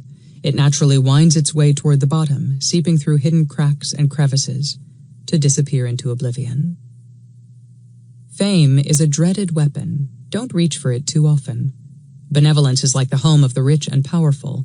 Don't stay for more than a night. The sage uses benevolence as a borrowed tool and employs integrity as a temporary shelter. Never tied to one place, she wanders in the lush forests as well as in the wastelands. She eats a simple meal in the fields of farmers and strolls in undecorated gardens. Free and easy, she rests in non-action. Plain and simple, she finds life easy and fulfilling. Undecorated and dull, she does not have any wisdom to be displayed. Those who believe in wealth will find it hard to give up their earnings. Those who value renown and recognition will find it hard to stay away from fame. Those who are attracted to power will hang on to leadership and never be able to hand the kingdom over to successors. Such people will not stop to reflect, let alone look at anything without wanting it. Clinging to the dichotomies of resentment and kindness, acceptance and rejection, giving and taking, punishing and being punished, and life and death, they shiver with fear, unable to accept the turning of events and the changing of fortunes. If you want to rest in simplicity, you must learn to move with the freedom of the wind and stand in the perfection of virtue. If you can't accept your place in the process of change, how can you expect to rule the world? It was said that when the Yellow Emperor performed his music, his guest, a minister, said, "When I first heard the music, I was afraid. Then hearing more, I felt weary of the world. By the end, I felt utterly confused and overwhelmed." The Yellow Emperor replied, "I am not surprised you felt that way. First, I performed the music through the eyes of humanity. Next, I tuned into the movement of heaven. Finally, I planted it in the great clarity. Perfect music must first empathize with humanity and be rooted in virtue. Then it must be tempered by the march of heaven. Finally, it must blend with clarity and spontaneity. Only then can the seasons turn in a timely manner. Only then can the 10,000 things have a chance to grow. Soaring, sinking, flourishing, decaying, all are in harmony with the natural order. In this music, the clear notes blend with the dull, the rhythm of yin merges with that of yang, the sounds flow in tendrils like light, and silence hibernates like insects ready to wriggle again in spring. At the end there is no tail. In the beginning there is no head. Now emerging, now dissolving, always transforming, yet it is also unchanging in its constancy. This is what scared you. Then I played harmony with yin and yang," he continued, illuminating the sound with the light of the sun and the moon. I made the notes long or short, soft or strong, modulating or in unison, yet never constrained by rules and form. In a valley they filled the valley. In the void they filled the void. They flowed into the crevices, held the spirit in the center, and accepted all things in their own terms. The tones were clear and radiant, the mood bright and clear. Ghosts and spirits were kept in their places. The sun, the moon, and the stars moved through their orbits. When the sound stopped, there was no end. When it started, there was no beginning. You were shown the emptiness of the way, and you knew you could not describe its vastness. Your body and mind melted with the emptiness, and you were plunged into total freedom. It was this freedom that made you weary of the world. Finally, the Yellow Emperor concluded, I tuned the music to spontaneity. Out of the chaos sprang forms. Forms returned to the formless, disappearing into obscurity where there was no sound. The notes moved in no direction and rested in mysterious shadows. Sometimes the music, fell like death. Sometimes it emerged like life. Sometimes it manifested as a flower, sometimes a fruit. Flowing, merging, disintegrating, it bowed to no one. You wanted to pin it down, but you had no way to grasp it. Music begins by evoking a fear of the unknown. The fear leads to dread. When I wove together dread and weariness, there was acceptance. When there is acceptance, I can end it by evoking confusion. With confusion, you are rattled to the core. When you are rattled, you will begin to feel stupid and simple. At this point, you will be ready to be carried along the way. This is the music of the turning of the heavens. Constraining freedom. To be highbrow in everything you do, to be aloof from the everyday world, to shun its customs, to be sophisticated in discourse, and to be critical and snide. This is the lifestyle favored by those who want to live in isolation. To condemn the world and its mundaneness, to feel wearied by the world, to be utterly despaired by what is happening around them, this is the mentality of those who want to end it all by plunging into the deep river. To preach benevolence, dedication, loyalty, and honesty, to have a sense of correctness in rites and rituals, to be moderate, modest, and polite. This is the lifestyle favored by those who want to educate the masses.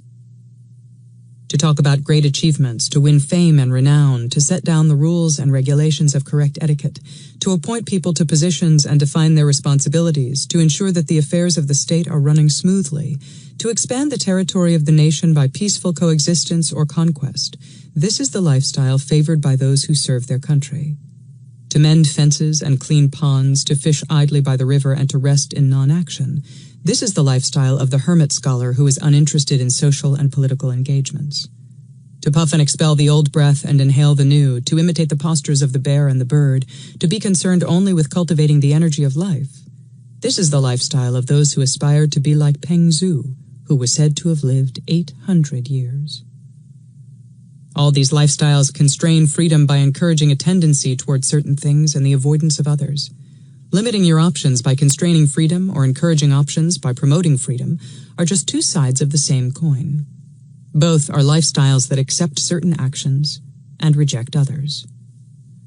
However, to have a vast view without constraining freedom, to be virtuous without having to be trained to be benevolent and loyal, to bring order to society without wanting fame and renown, to wander leisurely in the universe without being confined to the mountains and seas, to have a long life without exerting effort to attain it, to be comfortable with losing everything yet possessing everything, and to rest in the luminosity where all good things begin and end.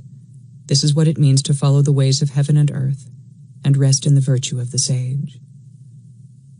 Emptiness, stillness, clarity, simplicity, and non-action are the pillars of heaven and earth and the foundation of virtue. The sage rests in heaven, on earth, and in virtue. With rest there is peace. With peace there is non-action. In non-action, worry and concern cannot touch him. In peace, the poisons of the world cannot harm him. Because his virtue is complete, his spirit is not confused. In life, the sage follows the ways of heaven and earth. In death, she dissolves and merges with all things.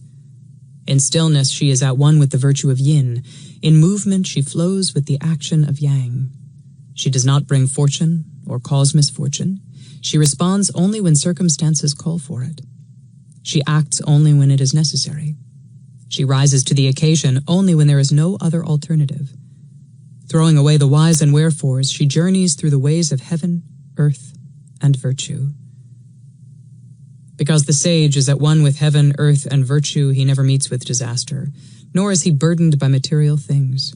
He is not slandered by people or bothered by spirits. He floats with life and rests with death. He neither worries nor schemes. Like a light that does not dazzle, he is kind to everyone and everything. Completely trustworthy, he does not need to make promises. His sleep is dreamless, and his waking hours are free from worry. His spirit is pure, and his soul is not tired.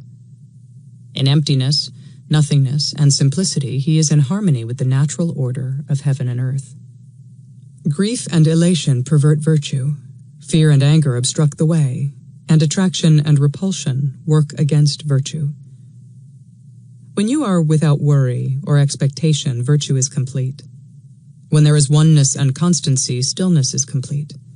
When there is no opposition to anything, emptiness is complete. When there is no resentment, purity is complete. If the body works too hard and does not rest, it will weaken. If generative energy is used without restraint, it will be exhausted. If energy is depleted, you will feel tired. It is the nature of water to be clear if it is not mixed with dirt. If water is not stirred, it will remain still. Dam it, and it will not flow. If it stops flowing, it will no longer be clear. Such is the nature of the ways of heaven and earth. If you remain pure and simple, you will not be confused. To be still clear and non-intrusive, to move along the celestial path of the sun, the moon, and the stars, this is the essence of cultivating the spirit. The spirit extends to the four directions. Above, it touches the sky. Below, it embraces the earth. It transforms and nourishes all things, but its form cannot be grasped. The way to colorless purity and clarity is to not let them wander away. When you are never separate from the spirit, you are at one with its essence. The common person values gain, the person of integrity values reputation, and the person with ability values motivation and aspirations. The sage, however, values the spirit. Colorless means white, and whiteness means there is nothing mixed in. When there is nothing mixed in, we say it is pure. When spirit is pure, it is not confused. Those who embody purity and transparency are called true beings. Trying to repair inborn nature. Those who hope to attain clarity and return to the source by trying to repair or enhance inborn nature through petty knowledge, and those who give excuses for desires, are deluded and blind. The wise ones who followed the way used tranquility and equanimity to cultivate true knowledge. They abided in this knowledge and did nothing. They knew that true knowledge and stillness enhanced each other. As a result, harmony and order naturally emerged from their inborn nature. Virtue is harmony, the way is order. When virtue is not separated from action, there is benevolence without pretense. When the way is followed, there is honor and integrity. When honor and integrity are understood, there is loyalty. When there is purity within, the primal order is appreciated. When there is trust in thought and action, elegance is the norm. When respect is part of everyday life, rites and rituals emerge naturally. The sages of old lived in the midst of the mundane and the chaotic. Existing with the rest of the world, they embraced simplicity and rested in silence. During those times, yin and yang were harmonious. Ghosts and spirits did not wreak havoc, the seasons changed naturally, water, rocks, and trees were not harmed, and living beings did not die premature deaths. The wise ones had knowledge but did not use it. They had wisdom but did not force things along. As a result, all things came and went spontaneously, according to their own nature. When it was time for them to emerge, they were born without fanfare. When it was time for them to die, they dissolved without struggling. When the way of virtue began to decline, people thought they needed to repair inborn nature. As a result, all kinds of plans to repair virtue emerged. Purity and simplicity were destroyed, and virtue became synonymous with conduct, protocol, and good behavior. People no longer trusted their inborn nature. They began to replace virtue with knowledge, hoping that knowledge and skills could bring order to the world. When they found that knowledge alone didn't do much, culture was introduced, mixed with breadth of learning. Learning then bred arrogance, which led to debates of whose culture was best. Obsession with learning clouds clarity. With time, people lost clarity, they got confused and deluded, and they had no inkling of how to return to the way. As a result, the world lost the way. The way was no longer part of the world, and both rapidly moved farther and farther apart. What did the sages do in the face of all this? Although they did not always retire onto the mountains and into the forests, their virtue was hidden. Although they did not conceal themselves in caves and deep valleys, their wisdom was drawn inward.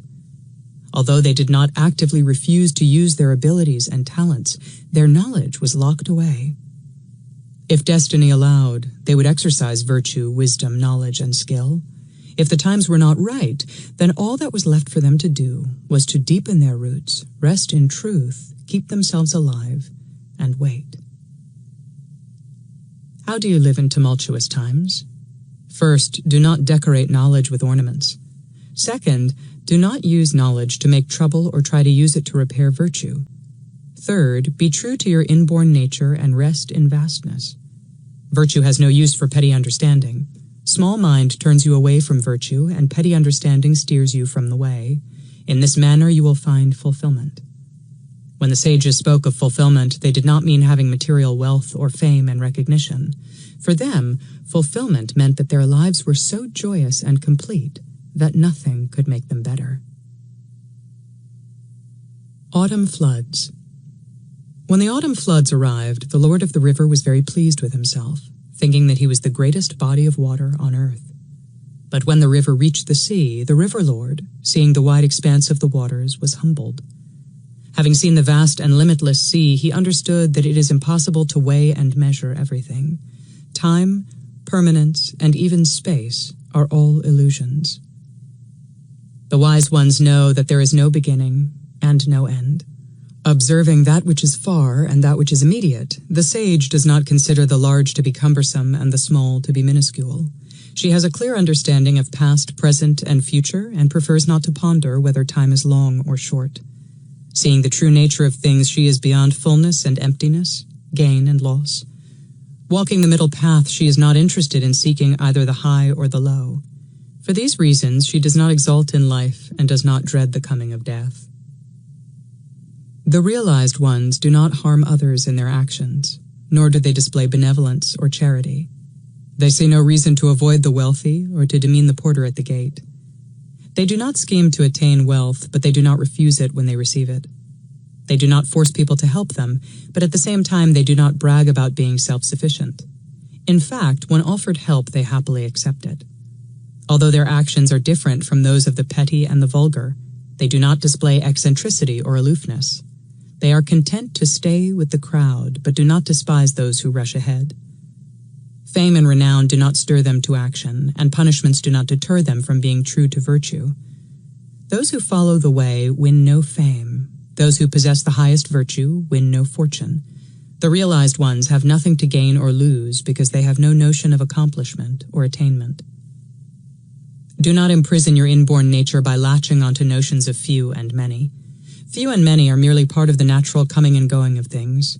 Be unbiased and humble like the earth. Soil and dirt do not grant special favors. Be expansive and broad-minded like the four directions. Directions know no bounds and limits. The way is without form and limit and without beginning and end. That which has form will always have a beginning and an end. One moment these things come into existence. Another moment they dissolve into nothingness.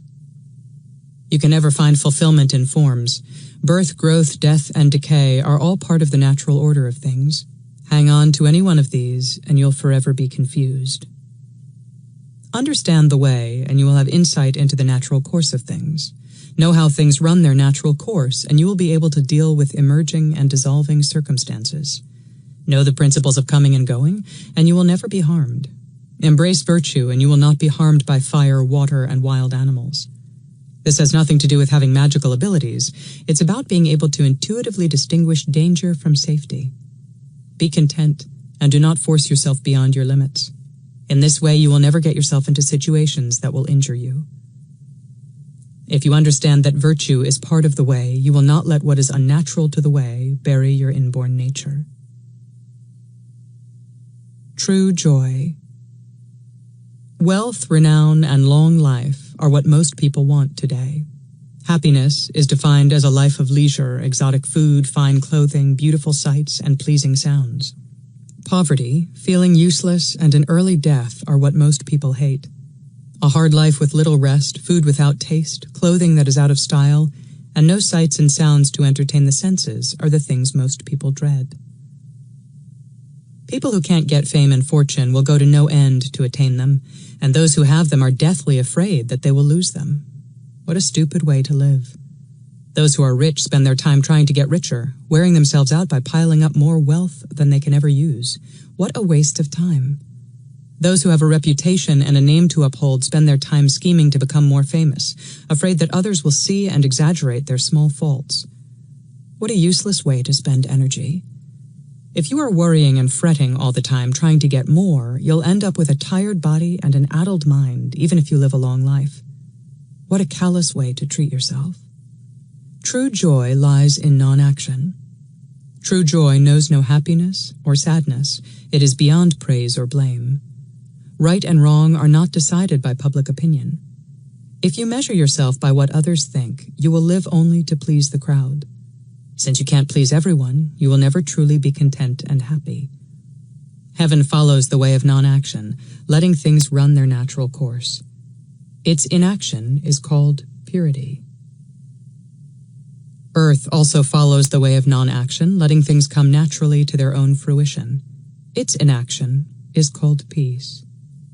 Heaven and earth are not interested in making things happen, yet things happen. Mysteriously, wonderfully, things emerge, are transformed, and then dissolve. All this happens without anyone deciding what should happen and what shouldn't happen. Leaving all things to mind their own business and not getting involved in the dirty work of twisting and turning fate and destiny. Is this not true joy? Attaining life. Those who understand what it means to attain life do not labor over the limits of life. Those who understand the true nature of destiny do not labor over what knowledge cannot change. If you want to nourish life energy, you must not dissipate it. At the same time, you must not be too attached to prolonging it beyond its limits. The coming of life cannot be manipulated, and its departure cannot be stopped. If you want to nourish the body, first break the attachment to worldly things. Without entanglements, you can calmly follow the course of life naturally and won't always try to make things go your way. The breaking of attachments is important to cultivating life energy, because if you are no longer worked up over gain and loss, you will not force your body to labor beyond its limits or squander your vitality trying to conquer the world. Your body will be in tune with the rise and fall of the vapors of heaven and earth. Consequently, their vapors and yours will freely exchange. When their vapors are absorbed into your life force, you will be free from illness. The realized ones can stay underwater and not drown, walk on fire and not get burned, and wander through creation without fear because they guard the true breath by resting within the limitless. Wandering freely between the beginning and the end of things, they nourish the breath, united with virtue, and join it with the source of creation. Protecting what belongs to heaven and embracing what belongs to earth, their spirit is pure and without blemish. How can fire, water, hope, or fear injure them? If the vital breath is dissipated and not replenished, life energy will be depleted. If it rises but does not fall, this will lead to irritability. If it descends but does not ascend again, this will lead to forgetfulness. And if it neither ascends nor descends, but simply hovers around the region of the heart, illness will result. Realized beings wander beyond the dust of the world, roaming freely and aimlessly. They practice the art of doing but not forcing, and caring but not bossing. In this way, they preserve vitality, life, and virtue. Don't try to develop what is created by force and unnaturalness. Let things run their own course naturally and effortlessly. Those who cultivate the way will nourish life. Those who push things stubbornly will injure life. If you don't reject heaven, don't harm earth, and don't neglect humanity, you'll be pretty close to the way. Mountain tree. There was a huge tree standing in a mountain forest. Its trunk was gnarly, its branches were thick, and its leaves were lush. A woodcutter passing by took one look at the tree, then decided not to touch it. Zhuangzi, who happened to witness this scene, asked the woodcutter why this giant tree was not harvested. The woodcutter replied, "This tree is useless. Its trunk is so ugly that nobody would want to make it into furniture. The branches are too big for firewood, and there are just too many leaves that need to be stripped." Zhuangzi commented, "Because of its worthlessness and ugliness, this tree will live out the span of life it was given." If a tree is not felled because of its uselessness, how much can you live out your life without getting into trouble if you are quiet, aimless, and drifting? Climbing the way and following virtue, neither praised nor blamed, now a dragon and now a snake, never holding to one course but always changing with the circumstances, and treating things as things but not letting yourself be treated as a thing. This will allow you to live out your days in peace. It is natural for things to come together and then fall apart. That which is sharp will become blunted, those who hold high positions will fall, and the ambitious will eventually be defeated by their ambition. If you have some intelligence, you'll be the target of schemes. If you're stupid, you'll be cheated. Either way, you'll get eaten alive by plots and intrigues. Only when you follow the way and walk in virtue will you not come to harm. Animals with beautiful fur will be killed for their pelts. No matter how well they hide, they'll be caught eventually. They may stay in their lairs during the day, venturing out to hunt only at night. Yet one day they'll walk into nets and traps. It's not because these animals are not cautious or that they are unlucky. The fact is that their beautiful fur is killing them. In the same way, those who wear knowledge as an elegant garment are also in danger of being in harm's way. Strip away your elegant robe of knowledge. Rid yourself of your beautiful coat of abilities. Dwell in emptiness and clarity. Be simple. Blend within the dust and dirt of the world, and you'll never be noticed. There is a country where people are simple-minded and unsophisticated. Not knowing what it means to desire, they are not preoccupied with getting what they want and losing what they have. They know how to give things away, but don't look for anything in return. They are courteous to one another, but know nothing of etiquette, rites, and rituals. Unadorned and unrestrained, they wander aimlessly in the vast expanse. This is what it means to follow the way. When there is a birth, they rejoice. When there is a death, they prepare a fine funeral. Accepting that life and death are part of the natural way of things, they do not desire to lengthen their lives by taking herbs and minerals, nor do they shorten their lives by throwing away their life energy. If you wish to live in such a country, you should discard your name and break away from those things that strain your body and tire your spirit. Let the way be your guide and journey there. Let unconventionality be your helper. Let an unfettered mind be your vehicle. Lessen your needs, minimize your desires, don't make too many detailed plans, don't harbor too many expectations, and you'll get there. You may have to cross endless mountains and valleys and drift across wide open oceans. Even though you gaze as far as you can, you may never see your destination. Those who come to see you off will stay behind as you move farther and farther into the distance.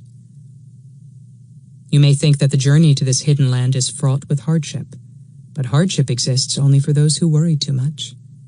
Those who wander through the great silence always travel alone, effortlessly and aimlessly. When you're done with all the carving and polishing that has to be done, return to the simplicity of the uncarved block. Happily bid farewell to what goes, joyfully greet that which comes. For what comes cannot be denied, and what goes cannot be stopped. Boasting about success means you have failed. True success need not be broadcasted. Therefore, let go of success, fame, and recognition, and mingle with the common and the ordinary. The way flows far and wide in realized beings, but they are not attached to its brightness. Their virtue moves effortlessly, but they do not dwell in renown. Like bears, they wander aimlessly in the forest, shrugging off their power, wiping off their paw prints to leave no trails. Thus, they have no cause to blame others, and others have no reason to blame them. Leisurely, they walk in a free and easy manner. They gave away their learning, sat in silence, and returned to simplicity. Their students no longer come seeking wisdom. Officials no longer come patronizing their talents, but their affection and friendship are greater than ever. It is best to leave the body relaxed. When feelings emerge, it is best to let them come and go.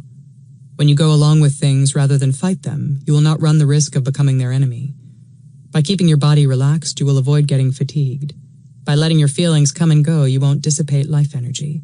And when you are not at odds with the world and are not fatigued by worrying about everything, you'll find no need to bask in luxury, seek reward, or depend on things going your way. When you embrace virtue but cannot apply it, you need not be distressed. Wait for the right time, and you'll be able to serve humanity. If you're poor, unknown, and unnoticed, you should not be distressed.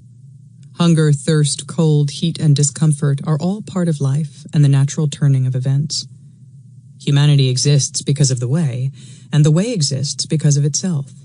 Humanity can never cause the way to exist, because humanity is limited, whereas the way is limitless. The tree with an unblemished trunk will be the first to fall and be made into beams and pillars. The well that is brimming with sweet water will be the first to run dry. And those who show off their learning and abilities to impress others, who display and wear their virtue like a colorful shirt, and who go around parading good deeds like bright lights, will be the first to fall. The sage simply plods along effortlessly. In life he is never prominent, in death he does not leave a trace. He understands his coming, embraces the changes, and accepts his going with calmness and fortitude. Tian Zifang. When a man named Tian Zifang was asked why he never praised his teacher or talked about him, he replied, "There's nothing extraordinary about my teacher. He's a human being with the heart of heaven. He follows the way, keeps true to virtue, and embraces all things. If he encounters those who do not follow the way, all he has to do is be himself, and the ignorant will become enlightened. If all he does is to be true to himself, why is this extraordinary?" Yin and yang are actually quite simple to understand. Ultimate yin is cold and stern, ultimate yang is warm and bright. The sternness and coldness of ultimate yin comes from the heart of heaven's yang. The warmth and brightness of ultimate yang comes from the heart of earth's yin. The essences of yin and yang are embedded in their opposites, so each already exists within the other. Yin and yang interact, copulate, commingle, and harmonize with each other, bringing forth all life. Birth, life, decay, and death all come to pass, but who manipulates this process? The sun shifts, the moon waxes and wanes. Who's pulling the strings? Life has its beginnings, and death has its destination. Beginning and end follow each other in an unbroken cycle. This is simply the natural way of things. When water dances and skips over stones and ledges, it is its nature, not something it does deliberately. It's the same way with the sage's relationship to virtue. Virtue is simply natural to her. She does not need to work hard at it or even cultivate it. It's as natural as the height of the sky and the depth of the earth. So what is there to cultivate? The ones who embrace the way are simple and ordinary, therefore gossipers leave them alone. Plain and unassuming, they do not arouse interest. Dull and silent, they do not invite debate and argument. While many regard life and death as great events, these things have no hold over them. Because they are not threatened by changes or attached to titles and wealth, their spirit can soar over the highest mountains and plunge into the deepest springs. Elevated, they are not arrogant.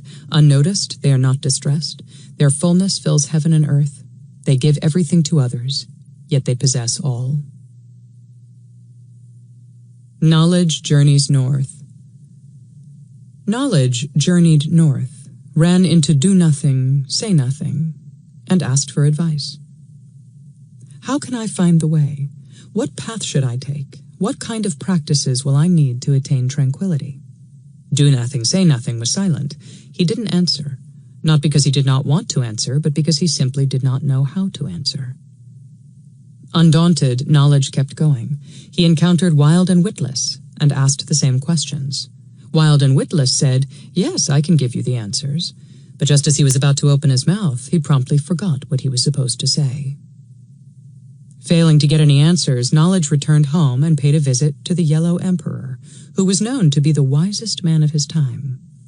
How can it be that these sages don't even have a clue on attaining tranquility and clarity, when you and I sometimes have a vague idea of what we should do?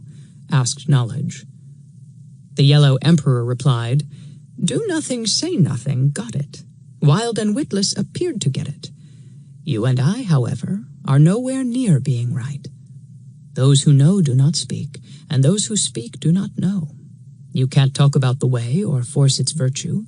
However, you can cultivate and practice benevolence, kindness, and generosity.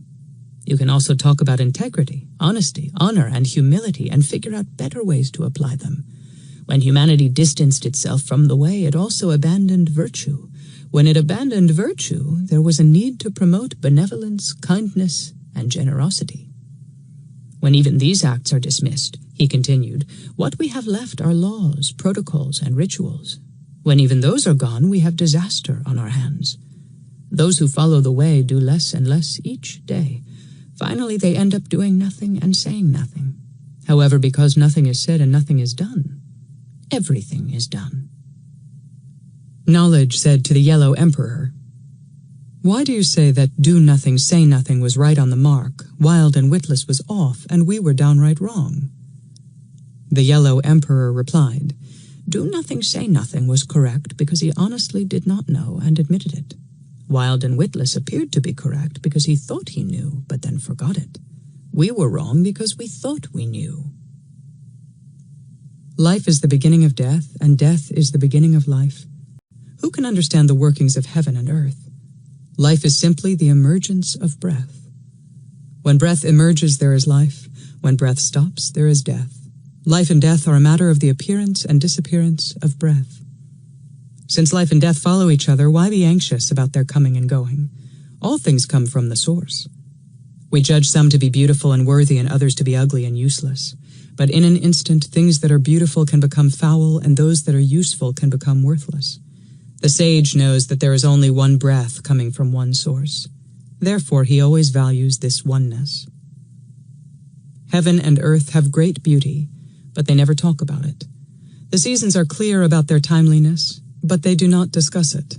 The myriad things follow the principles of birth, growth, and dissolution, but they do not expound on them. Not acting, not moving, they perceive the workings of heaven and earth, join with the purity and brightness of the way, and are at one with the transformations of all things. Living or dead, square or round, hard or soft, no one knows how things got that way. There is nothing in the world that does not change. Night and day, and spring, summer, autumn, and winter follow each other naturally. The way, dark, hidden, and mysterious, seems not to exist but is always lurking there. Rich and limitless, it possesses no form, yet its spirit pervades all things. The myriad things are guided by it, although they do not know how and why. We call it the root of all things, or the source. To stay rooted in the source, straighten up your body, clear your vision, and be in harmony with everything under heaven. Draw in your knowledge, be regal and confident in your bearing, and let the spirits guide you. Beautify your life with virtue, let the way be your home, be pure as a newborn animal, and don't try to find reasons for everything. Use simplicity to guide your life, clear your mind of impurities, and wash and purify your spirit. Let your body be still, like earth. Dissolve yourself into oblivion. Stay true to the fundamental reality and don't search for answers. Rest in the dim, dark grotto. Then you will naturally be rooted in the source. Your body is a form that the source lent you when you were born. You don't own it, just as you don't own your destiny and inborn nature. You don't even own your children or your wealth. If you own them, why are you forced to leave them behind when you die? Therefore, it's best to walk and not be concerned with where you're going. Work without making things happen and rest without thinking too much about it. The way is bright and luminous, shining out of deep darkness. Order emerges from chaos. Form appears out of the formless. The pure spirit is born of the way. All things owe their lives to the way, all come from the source. We don't know where they came from and where they will go. The way has no gate. It is an open and wide road leading to the four directions. Those who walk it will be strong in limb, keen in intellect, and wise in judgment. Unbiased and free from prejudice, they will respond to things without acceptance or repulsion. They know that it's natural for the sky to be high, the earth to be broad, and the seasons to change. Breadth of learning does not necessarily mean knowledge. A good command of knowledge does not necessarily entail wisdom. Thus, the sage is not concerned with acts of increasing and decreasing. That which increases will increase without showing signs of waxing, and that which decreases will wane unannounced. The sage holds on to that which is deep and unfathomable like the sea, and that which is high and lofty like the mountains.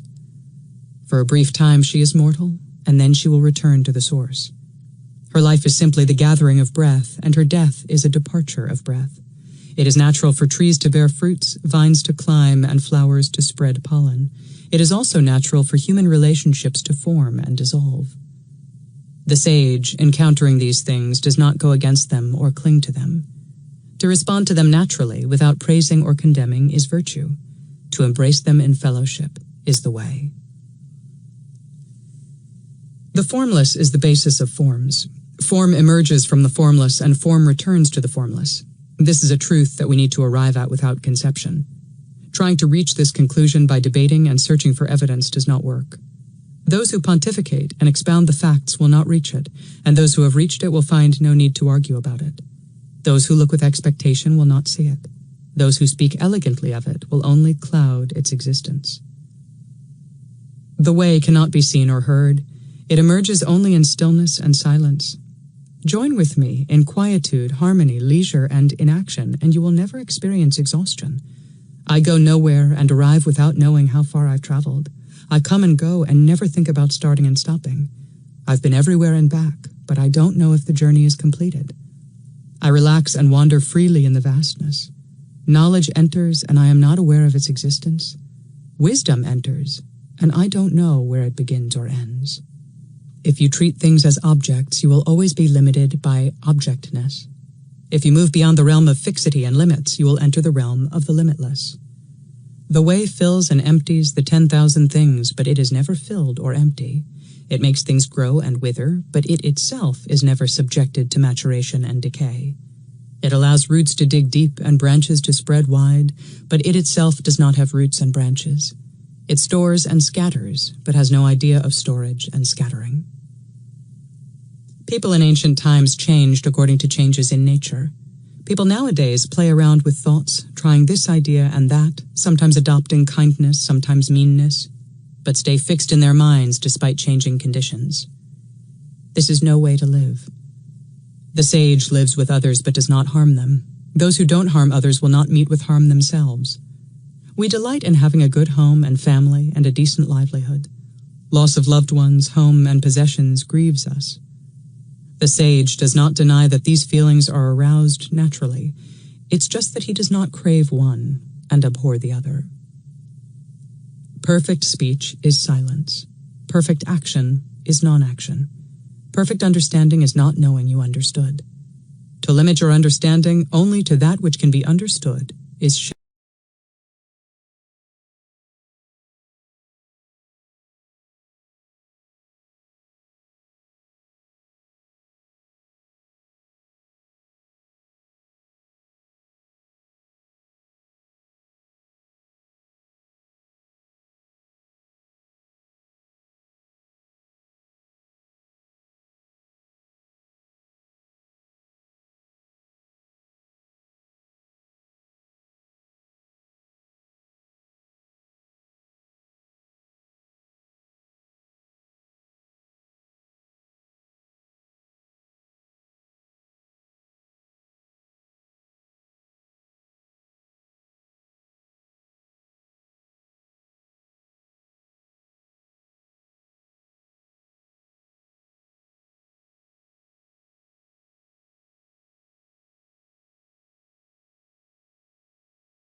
After Laozi departed, Gongsun Chu went north and lived in a remote mountain valley.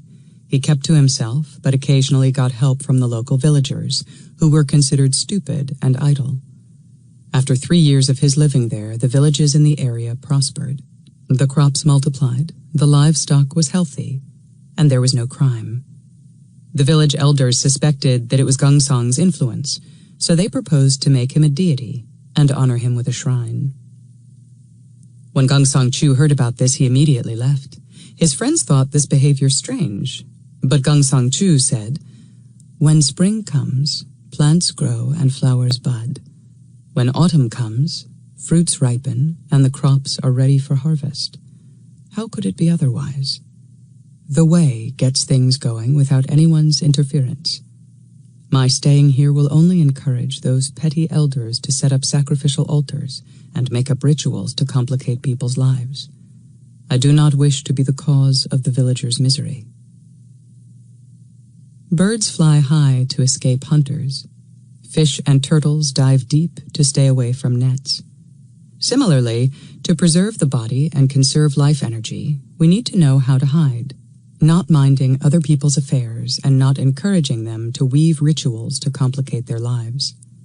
Rewarding worthy individuals and parading them around as models will only tempt people to push others to climb the social ladder. Allowing the learned to display knowledge will encourage people to argue for the sake of debating, not make people ingenious. On the contrary, it makes them petty and argumentative. When ambitions go unchecked, people will work only for fame and profit. Family members will turn against one another. Ministers will betray their sovereigns. Merchants will cheat their customers. And neighbors will make war with one another. The sage lives in the thick of humanity. She plows the earth for food and takes her leisure in the natural way of things.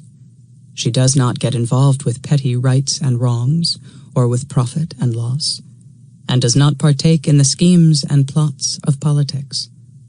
Unpredictable and unencumbered, she comes leisurely and goes freely. This is the basic principle of life preservation. Like a baby, she acts without knowing and wanders around with no destination in mind. She has no idea of beauty and ugliness or what should be considered good and bad. Because she does not manipulate the fortunes of others, no one can manipulate her. Those who rest in tranquility and clarity will emanate a radiant light. This light, however, is neither dazzling nor blinding. To people, these beings appear as people. To things, they appear as things. When you attain this state of being, others will naturally be drawn to your presence. Without actively commanding, you can rule the world. To truly learn is to learn that which cannot be learned. To practice means practicing that which cannot be practiced. To be discerning means to discern that which cannot be discriminated. To understand means to rest in that which cannot be understood. Nourish your body with the energy of life.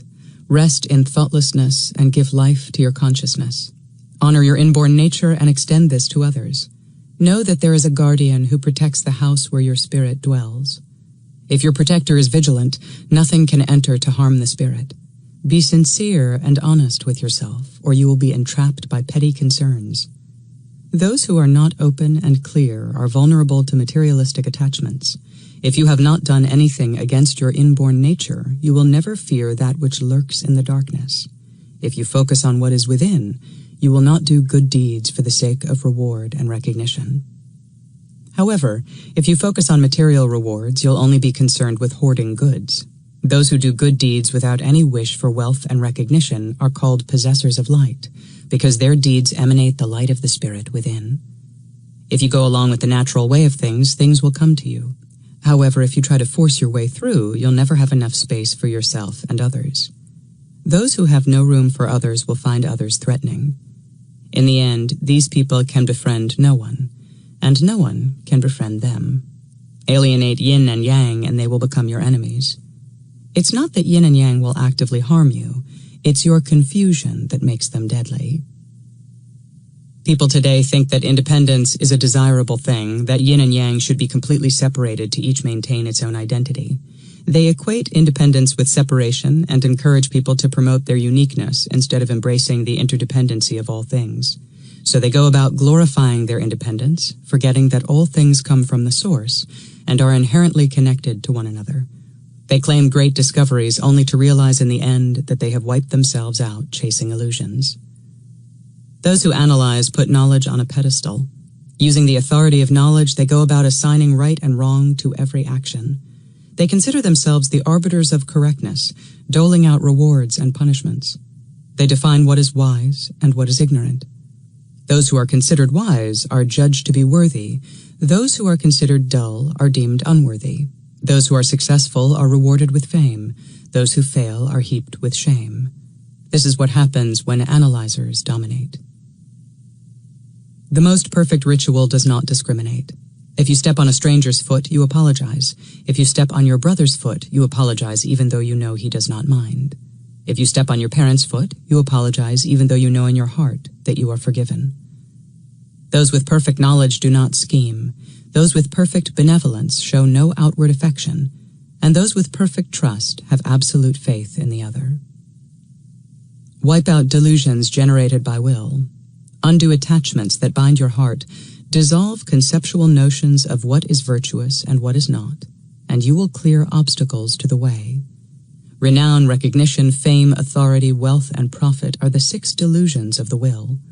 Appearance, pedigree, facial complexion, handsomeness, charisma, and pride in the body are the 6 attachments that bind the heart.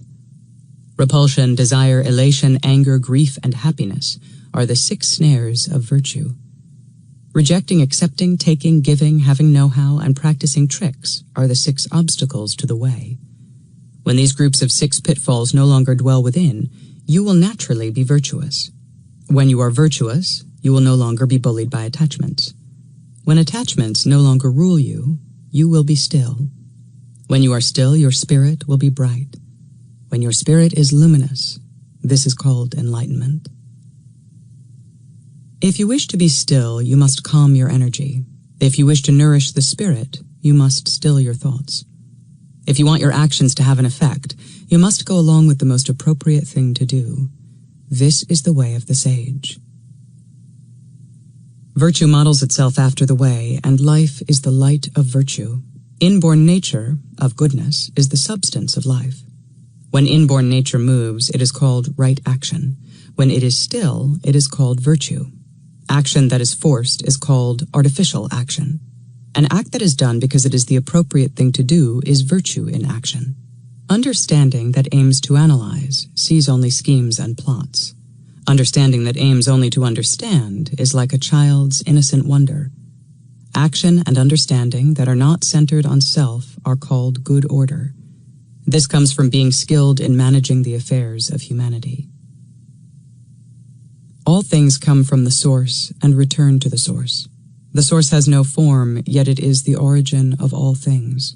It transforms itself in time, yet it has no beginning and no end. There is a coming and a going, but there is no one setting these processes in motion. To enter the mysterious source is to step into the void. It is in this deep, dark place that the sage hides. The understanding of the ancient ones went a long way. Some saw that things have never existed and that all forms of existence are inherently empty. Some went farther and saw things exist as they are. Life and death are part of the natural way of things. When life emerges, we burst from the source. When death occurs, we quietly return to the source. Then there are those who have gone the farthest. They dwelled in the void, seeing the vastness as the head, life as the body, and death as the rump. How can the 3 be separated when they are all part of the same entity? I would sincerely love to call these people my friends. Shu Wu-gui. Shu Wu-gui was an eccentric who was introduced by his friends to the Marquis of Wei, early 4th century BCE. When the Marquis saw that Shu was dressed simply in the garb of a mountain recluse, he said, "You are known to be wise and learned. It's a pity you have to live a life of hardship in the mountains. Serve me, and I will give you all the comforts you'll ever want in life." Shu Wu-gui replied, "I am the one who should be comforting you. If you try too hard to fulfill your desires, you'll harm your inborn nature. However, if you force yourself to stay away from them, you will harm your senses. Either way, you lose." Once the Yellow Emperor met a young horse herder who was reputed to be an immortal and asked for advice on how to govern a nation. The boy replied, "I've never governed an empire. All I do is herd horses. I suppose governing a country is like caring for horses. Get rid of whatever is harmful to the horses, and they'll be healthy and contented." The Yellow Emperor bowed low and retired. Scholars are not content if they do not spin ideas and thoughts. Debaters are not content if there is no argument and rhetoric. Examiners are not content if they cannot interrogate and intimidate. Trapped by the boundaries they've built, these people will never be exposed to the vast view. Those who want to win a high place in government will strive to bring attention to their achievements. Those who want to be praised for their skills and abilities will work hard at their duties at the cost of health and family. Those who want to appear brave will be willing to put their lives at risk on the battlefield. Shabby artists want to display poverty to show that they are true to their art. Legislators crave more laws. Those who champion benevolence want to do away with bureaucracy. Farmers are not content to plow. They actually welcome weeds so that they can get rid of them. Merchants are not content to offer their goods at decent prices. They actually welcome haggling. Artisans are not content to create practical artifacts. They like to include useless features in their products. Greedy people can never be satisfied, because if they were, they would not have a chance to worry about what they can't get and what they would lose. Ambitious people feel threatened if there are no more challenges. The military feels uncomfortable if there are no wars. Those in power are afraid of peace and prosperity because it means they can no longer control the public by promising peace and prosperity.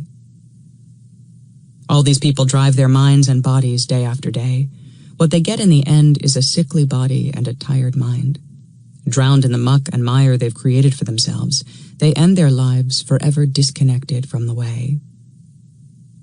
There are 3 groups of people who are at risk of losing body and mind: those who are smug, those who are loaded with burdens, and those who don't want to commit to anything. The smug are those who have learned the words of a teacher and can't wait to teach it. Pleased with a morsel of knowledge, they think their learning is vast, not realizing that they haven't even started to learn. Those who are burdened push beyond the limits of body and mind. They return home every day wiped out, not knowing how to replenish their life energy. Their senses are dim, their minds are confused, and their bodies are weak and ill. Those who are afraid to commit to anything don't know what's going on and don't know what to do with their lives. They find a place plagued with vermin with no water supply and call it paradise. They work in conditions where they could be promoted one day and fired the next and call it a dream job. Their advancement in the world is unpredictable, and their retirement yields no rest. One who shares virtues with others is called a sage. One who serves others with one's abilities is called a worthy individual.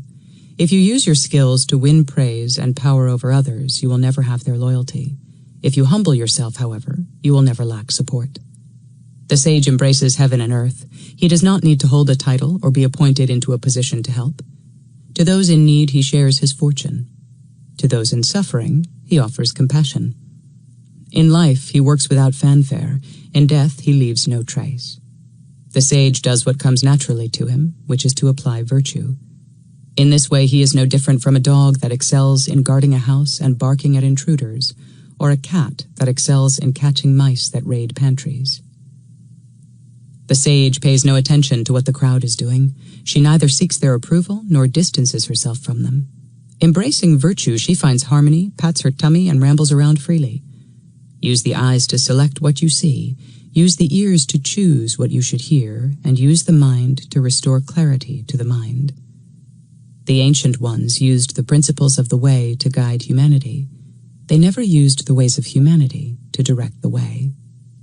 Those who are truly great do not think about doing something great. Those who are virtuous do not think about being virtuous. Heaven and earth are great, but they do not brag about their greatness. Those who understand what it means to possess greatness do not seek it, reject it, or change their ways to please the few who always complain. Resting in the greatness of heaven and earth rather than themselves, they embrace that which is inexhaustible and imperishable. This is what is meant by possessing great clarity. When we walk, the foot treads on only a small part of the earth, but it is the untrod vastness of the ground that keeps us moving.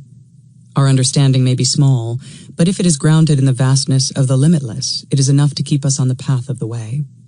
To understand the limitless, we need to understand the great unity, the great yin, the great vision, the great equality, the great method, and the great simplicity. Penetrate the limitless with the great unity, untangle it with the great yin, practice it with the great method, embody it with the great vision, hold it with the great simplicity, and end it with the way. Follow that which is luminous, hide in that which is dark and dim, and return to that which is simple and unadorned. Zhe Yang was an itinerant scholar who wanted a post in the court of the Lord of Chu, a feudal state in the Zhou dynasty. After several unsuccessful attempts in getting an interview, Zhe Yang finally approached his friend, Wang Guo, who was reputed to have some influence with the Lord's inner circle. However, Wang Guo believed that another man, Kang Yushui, would be more effective in arranging for Zhe Yang to meet the Lord. When Zhe Yang asked his friend what manner of man Kang Yushui was, Wang Guo replied, "He fishes by the river in summer, gathers berries in the forests in spring, and wanders around as his heart wishes. In hardship, he's the kind of man who can make his family content. In affluence, he can make them not brag about their wealth. While he can make kings forget about their power, his presence is enough to inspire and guide them. This is because his approach to life is to move along with things rather than against them. In this way, he effortlessly instills unity and harmony in others. Don't you think Kang Yushui would be better than I in persuading the Lord to give you an audience?"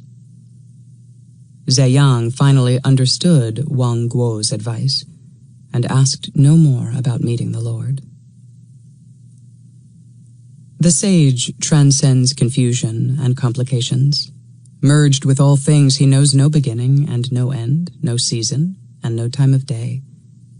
The common person wants to ask everyone about everything from beginning to end and ends up blindly following the so-called teachers. The sage, however, has not even considered that there is a beginning or an end. He simply moves through the world effortlessly, at one with age and time, never rushing and never stopping. For him, there are no thoughts of failure or success, no notion of completion and achievement. No wonder others can't figure him out or keep up with him. People today don't know how to care for their bodies and their minds. Their attitudes and behavior are no different from those of border guards who bully travelers because it's the only way the guards can feel important and powerful. People turn their backs on virtue, ignore their inborn nature, and destroy the dignity of others. Slipshod in relating to virtue, they are easily trapped by desire and power. When small favors and gains appear, they hang on to them and lose sight of the good of all. In time, they stifle themselves, becoming burdened by life instead of delighting in it. This is no way to live.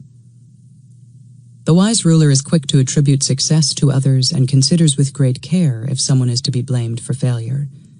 Today, many people in positions of power are quick to praise themselves and slow to thank others for their efforts. They complicate things, and when things don't work out, they blame others and never themselves. They burden subordinates with responsibilities and punish them for not being able to fulfill them. They make small matters large, make easy projects difficult, and penalize people who cannot complete their assignments. They make learning difficult, and then laugh at those who are struggling. They are never the first to complete a journey, but they are the first to ridicule those who do not finish. How can these kinds of leaders not exhaust a country's resources and put fear into people's hearts?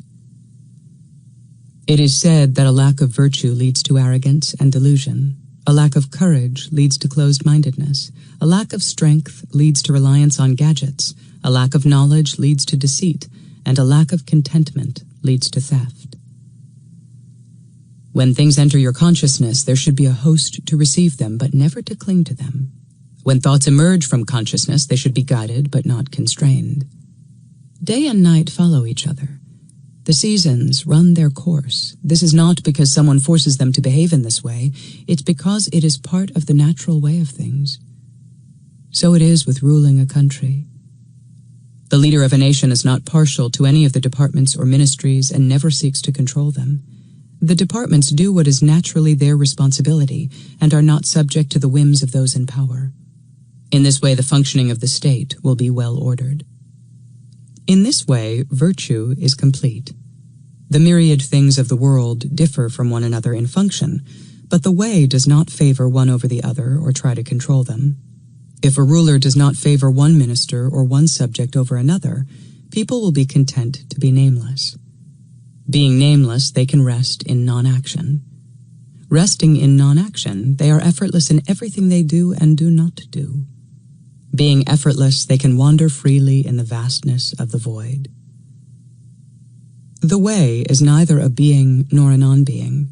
We give it a name temporarily because that gives us a convenient way to talk about it. If you talk about it in conjunction with virtue, what you say will be relevant to the way. If you talk about it with disregard to virtue, what you say will be words without much meaning. Neither words nor silence can do full justice to the teachings of the way. To not think about it or talk about it, or even consider being silent about it, is the highest form of discourse. External things. Rub 2 pieces of wood against each other and you will spark a flame. Place metal into a fire and it will melt. When yin and yang are unbalanced, sky and earth will go awry. In the same manner, when happiness and sadness run amok in our lives, we will become anxious and fearful. Our minds will be dangling in suspension between success and failure, acceptance and rejection.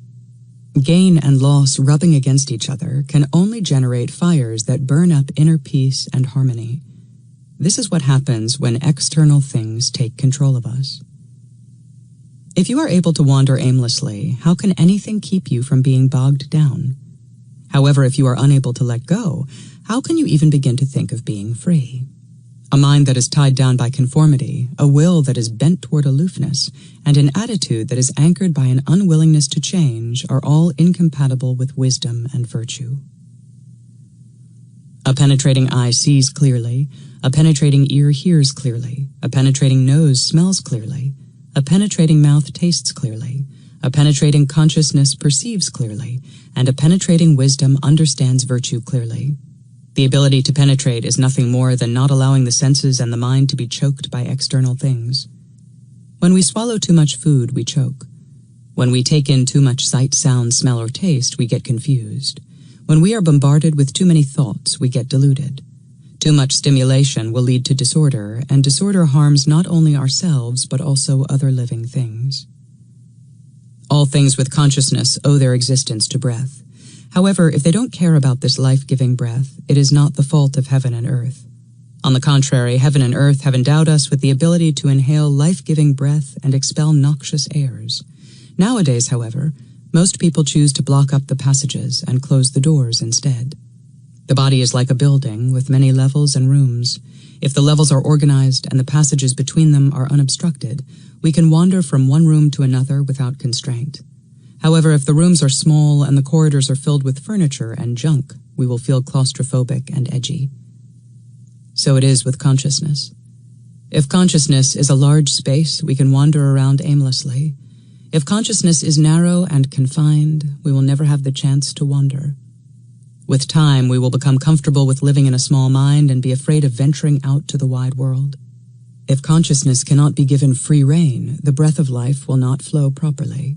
Consequently, the internal organs will be malnourished, the senses will fight one another, and the body will collapse and die. Forests, mountains, rivers, and lakes grow to be majestic without aiming to please. Trees grow tall, and flowers bloom without any desire for display. Today, people love to show off their learning and abilities. They teach because they want to show off their knowledge. They clothe their teachings with sensationalism because they want to attract fame and wealth. They help because they want to be recognized, and they give because they want to be praised. Therefore, schemes blossom in times of crisis. Knowledge sprouts in times of contention. Stubbornness arises from fear of change, and government policies are made to please the mob. If only humanity can return to the way. Government policies will then be like spring rain, timely, appropriate, and nourishing. Knowledge and teachings will be like the autumn harvest, abundant, bountiful, and filling, and nourishing the belly of the mind. People will not need to ask the learned ones how to live better lives. The learned ones will not need to get advice from the virtuous ones on how to change society for the good. And the wise ones will not need to ask the worldly ones how to get along with the times. Words that carry authority. What kind of words carry authority? Certainly not those used by parents defending the wrongdoings of their children. No one expects these words to carry weight, because parents will always speak in favor of their children. If a non-related person advocates for those children, that argument will always appear more unbiased. This has nothing to do with whether the parents are truthful. It's because of how the public perceives it to be. These days, it is sad that people value public opinion over virtue. A virtuous judge will deliver justice regardless of whether a defendant is an offspring or a stranger. The words of those who are perceived as wise will carry authority. It is not because these people actually have wise things to say. Rather, it's because whatever they say is expected to be valuable. Old people who have not grasped the way are still ignorant of the way, no matter how much they have experienced life. They may be seniors, but they are just a remnant of the past. True authority is conveyed not because a person speaks loudly, frequently, or claims seniority. Words of wisdom are grounded in virtue. If you are virtuous, you will always speak from virtue, and in doing so, your words will carry authority. The 10,000 things come from the source, although they have different form and function. This is called the Great Equality. The Great Equality is part of the natural way of things. It is not something decided and agreed upon by scholars and debaters. Arguing with logic that things are equal does not make them equal. Manipulating logic to declare that things are not equal does not make them unequal. Promulgating decree that things are equal or unequal does not make them so. When we start thinking too much, our minds become dead. When people strive too hard for public causes, forcing others to believe what they believe, their path in life becomes petty and confused. Heaven and earth have their own cycles of change. To be in harmony with heaven and earth is to follow the way without striving. However, to live in the light of the way is to have no path at all. Giving away the throne.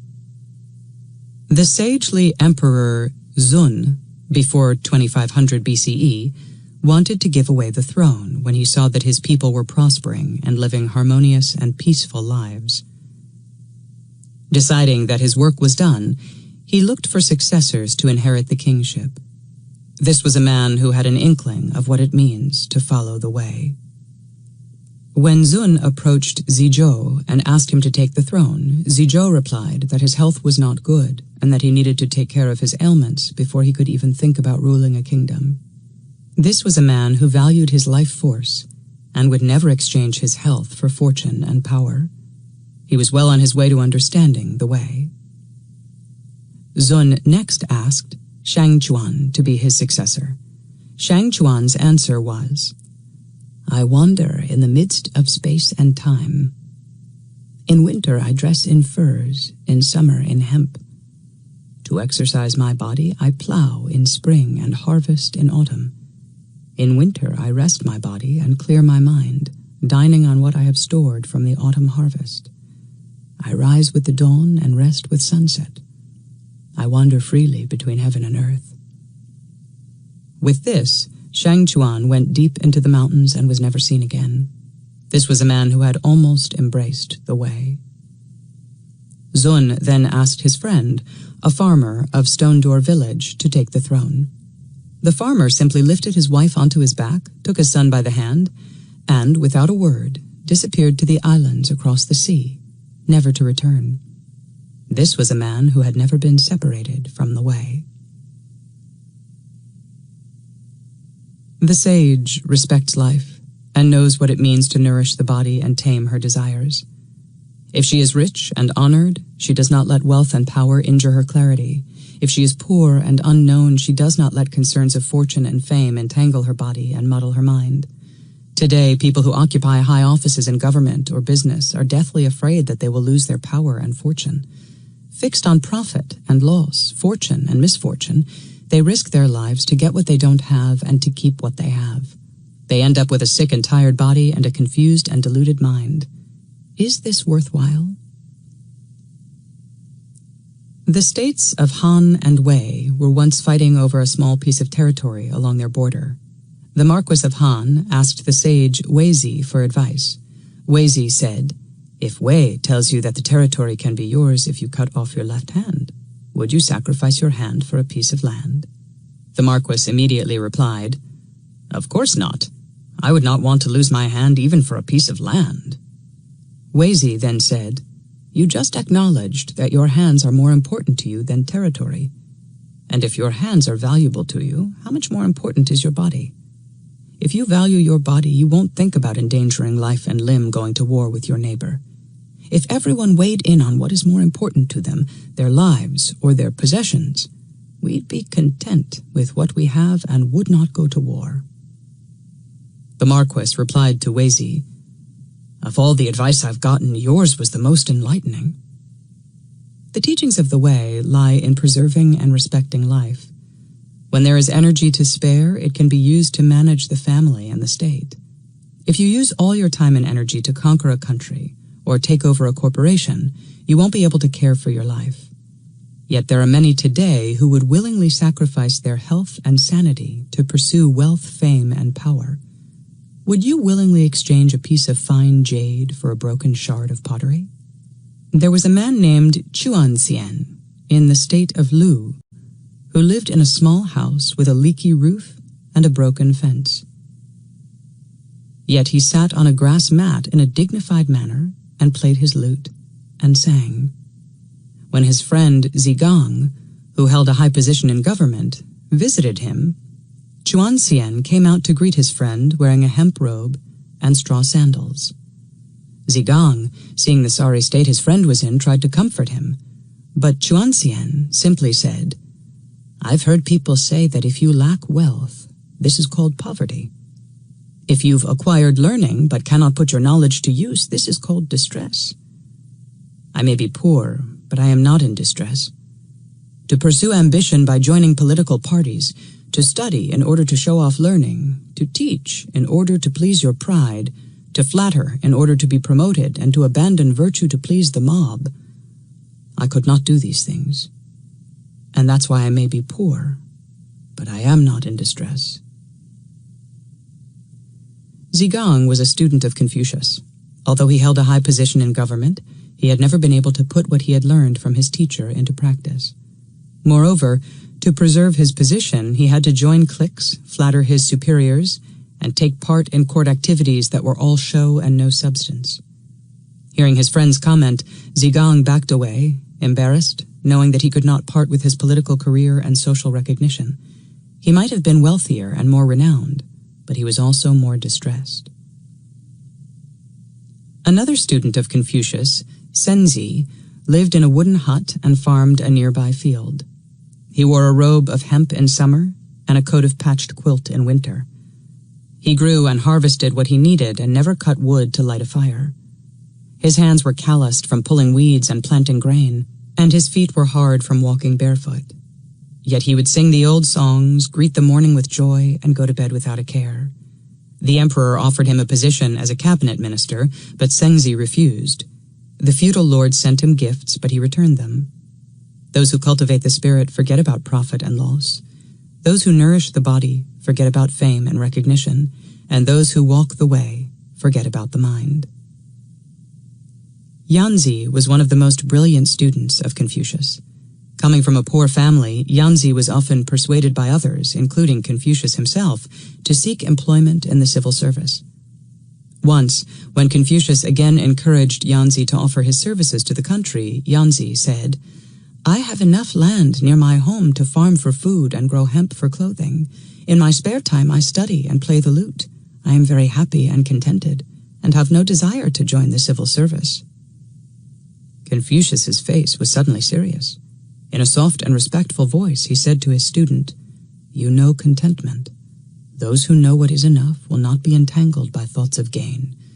Those who understand how to find satisfaction will not be afraid of loss, and those who cultivate what is within will never lose what is theirs. Even though they do not hold a political seat or become famous, they are not ashamed of their chosen lifestyle. I have tried to teach these principles to my students for a long time. You are the only one who not only understood, but also practiced them." Sages who embrace the way are happy if they are shut in and happy if they can go out. It's not being shut in or being able to go out that makes them joyful. It's because in embracing the way, they see that being blocked or being let through is as natural as day and night, heat and cold, wind and rain. This is why some sages find enjoyment on top of a mountain, and others find contentment in a deep valley. Some are happy to mingle with others, and others find satisfaction living as hermits. The bandit Qi. There once was a notorious bandit named Qi who commanded a fierce band of followers. Handsome, daring, and shameless, he had what many desired: fame, fortune, and power. Today, people would say that to have good looks, wealth, and a commanding personality is the highest achievement in life. To be learned in many subjects and have the eloquence to talk about them would be the next highest achievement. To be brave, fierce, and determined, and have a band of loyal followers at your side would be the lowest level of achievement. Many would also say that someone who has all these achievements must be a person of virtue. If this were the case, we would consider the bandit Qi to be a virtuous man, since he was successful in everything he did. However, Qi got his wealth by robbing, stealing, and killing. He used his charisma to cheat, and his good looks to obtain sexual favors. Moreover, he commanded his followers through fear and intimidation. Knowing this, would you consider Qi a virtuous man? These days you can get rich if you are shameless, and you'll be trusted if you are famous. Your price, however, would be constant anxiety over how to present yourself to society, and whether you could manipulate others. Having sleepless nights, worrying, being tired in body and mind. Is this how you want to live? On the contrary, if you abandon reputation and gain, you will never have to think about being famous and shameless. Not tethered to profit and gain, renown and recognition, you will be able to embrace the way and return to simplicity. Isn't this a better way to live? The petty person will die for riches. The lofty person will die for reputation. Most people will consider the lofty person superior to the petty person. But these two are not that different. They both will not think twice about throwing their lives away for something external. So it is said, don't be a petty person, don't be a lofty person. Return to your inborn nature, preserve your life, and follow the way. Don't try to perfect your benevolence. Don't risk your life for riches, and don't race after fame and reputation. If you need to make an effort to be benevolent, you are no longer benevolent. If you risk your life for wealth, you may get rich, but you'll forfeit your health and sanity. If you race after fame and reputation, you will forever be afraid of losing them. Anxiety over grief and sorrow, and yearning for bliss and eternal joy bring no ease to the body. Fear and terror, elation and excitement bring no clarity to the mind. In times of trouble and disorder, would you remove yourself from the common lot, believing you are superior to the times, and watch the world go by your doorstep? Or would you mingle with the lowly and change as the world changes around you, believing that this is the best way to survive? Both ways are likely to ensure that you'll live a long life and not get into trouble. But you are far from the mark of being a follower of the way. When the wise ones decide to do something, it's always for the benefit of all. When there is enough, they do not try to get more. Having no reason to have more than what is necessary, they stop and retire into oblivion. If there is not enough, they will do whatever they can to make sure everyone has enough. If there is a surplus, they will give it away. Even if they gave away an empire, they would never consider themselves high-minded or altruistic. Greed and high-mindedness have nothing to do with setting the standard of ruling. In fact, they are a violation of the standard. Rulers can command the power of leadership and yet not abuse this power. They can possess all the wealth of the kingdom yet not display their riches to mock and intimidate those who are destitute. When they take action, they calculate the risks and consider whether their behavior would harm others and injure their inborn nature. They may act or refrain from acting, but it is never for the sake of reputation or praise. The world may praise them, but they do not strive to do anything to gain the praises. Contentment brings fortune, and excess brings harm. This is especially so with wealth. When you have a lot, you'll be likely to desire more. The ears will crave rich sounds, the mouth will crave the delicate flavors of meat and wine, and the body will crave sexual arousal and pleasure. This is called disorder. If you are drowned by uncontrollable passion, your life essence will be drained and your body will feel like a mule carrying heavy loads uphill. This is called suffering. If you are greedy for riches, you'll work yourself to exhaustion. As a result, your body will be tired to the bone and your mind will be addled and confused. At work, you will be lethargic, and at home you will sink into languor. This is called disease. If you search endlessly for wealth, you'll end up cramming your rooms with things you hoard but never use. Your house will be overflowing with objects, and your mind will be overflowing with thoughts, yet you will still desire more. This is called shame. If you don't know the difference between wants and needs, you will worry that you'll never have enough. This is called anxiety. If you are deathly afraid that your possessions will be stolen, you will install iron bars and padlocks in your home and refuse to travel without bodyguards. This is called terror. Disorder, suffering, disease, shame, anxiety, and terror are the greatest weapons of destruction. In the end, those who go after reputation will find it elusive. Those who seek gain and profit will find them impermanent. To trap the mind and tire the body in an endless pursuit of these things is called delusion.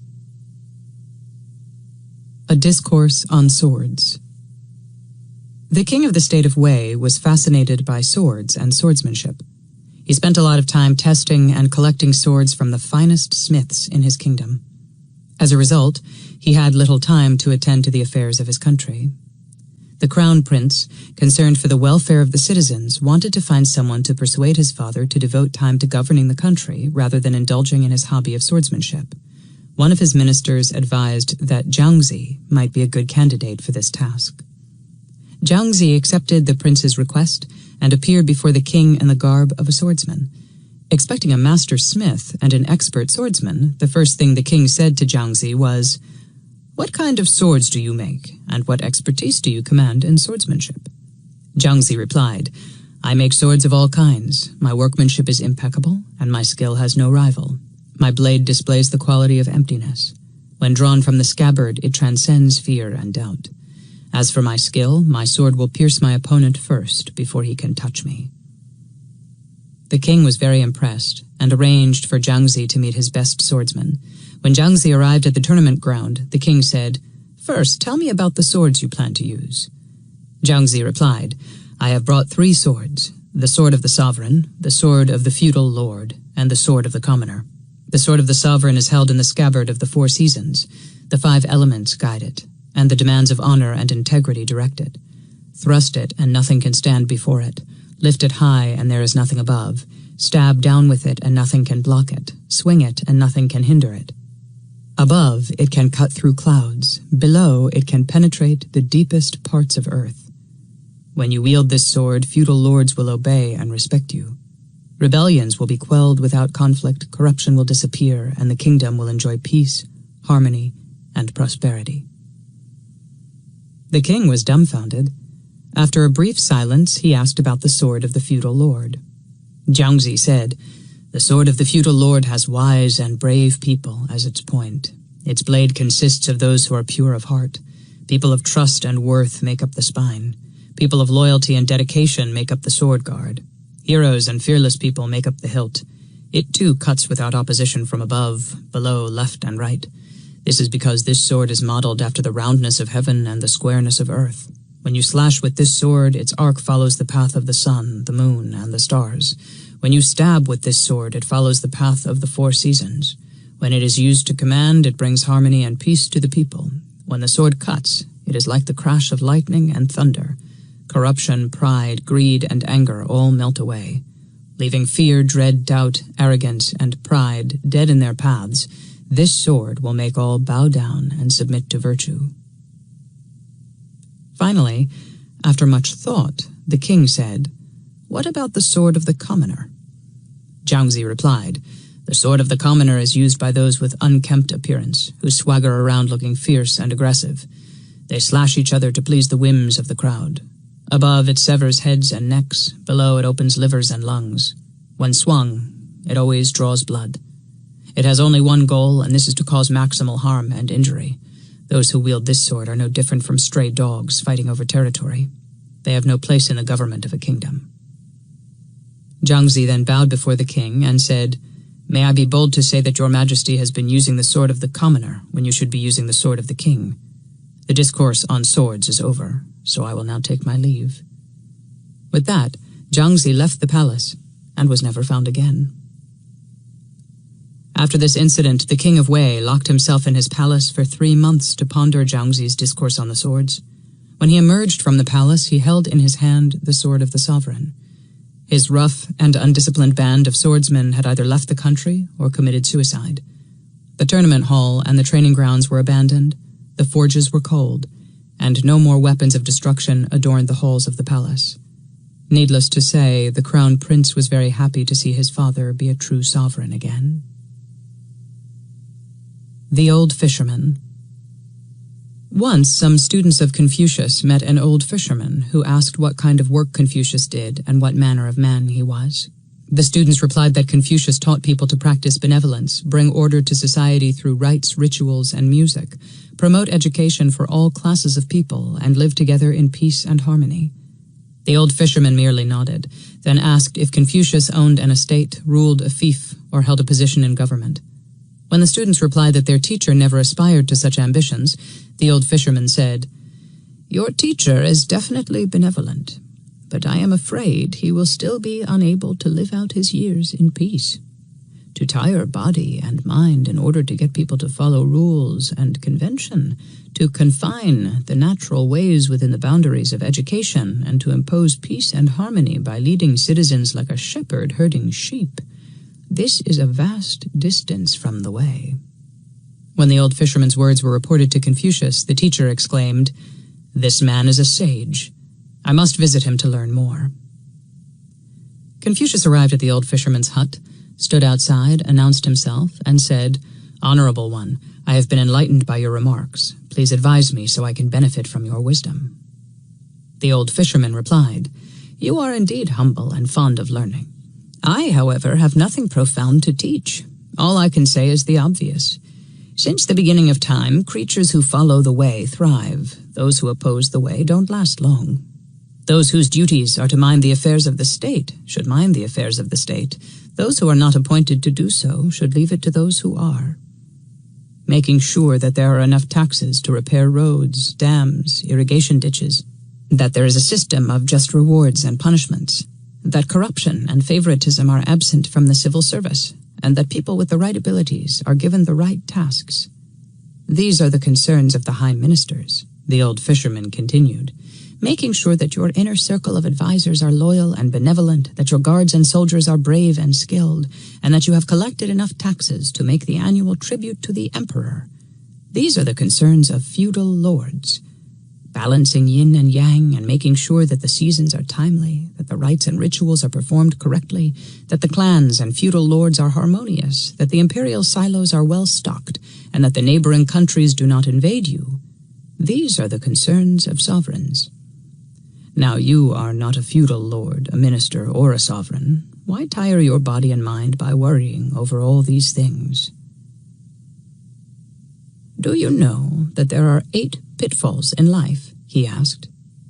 "They are the following: doing what you are not meant to do, rushing forward to do something recklessly, attributing qualities to those who are unworthy of them, speaking without regard to what is right or wrong, delighting in faulting others, breaking up friendships and relationships, using speech to slander or cause injury, and saying one thing and doing another. There are 4 great obstacles to virtue. These are plunging into great projects hoping to gain merit and fame, insisting that you know more than everybody else, seeing errors but refusing to change your ways, and favoring people who praise you but refusing to see goodness in those who disagree with you."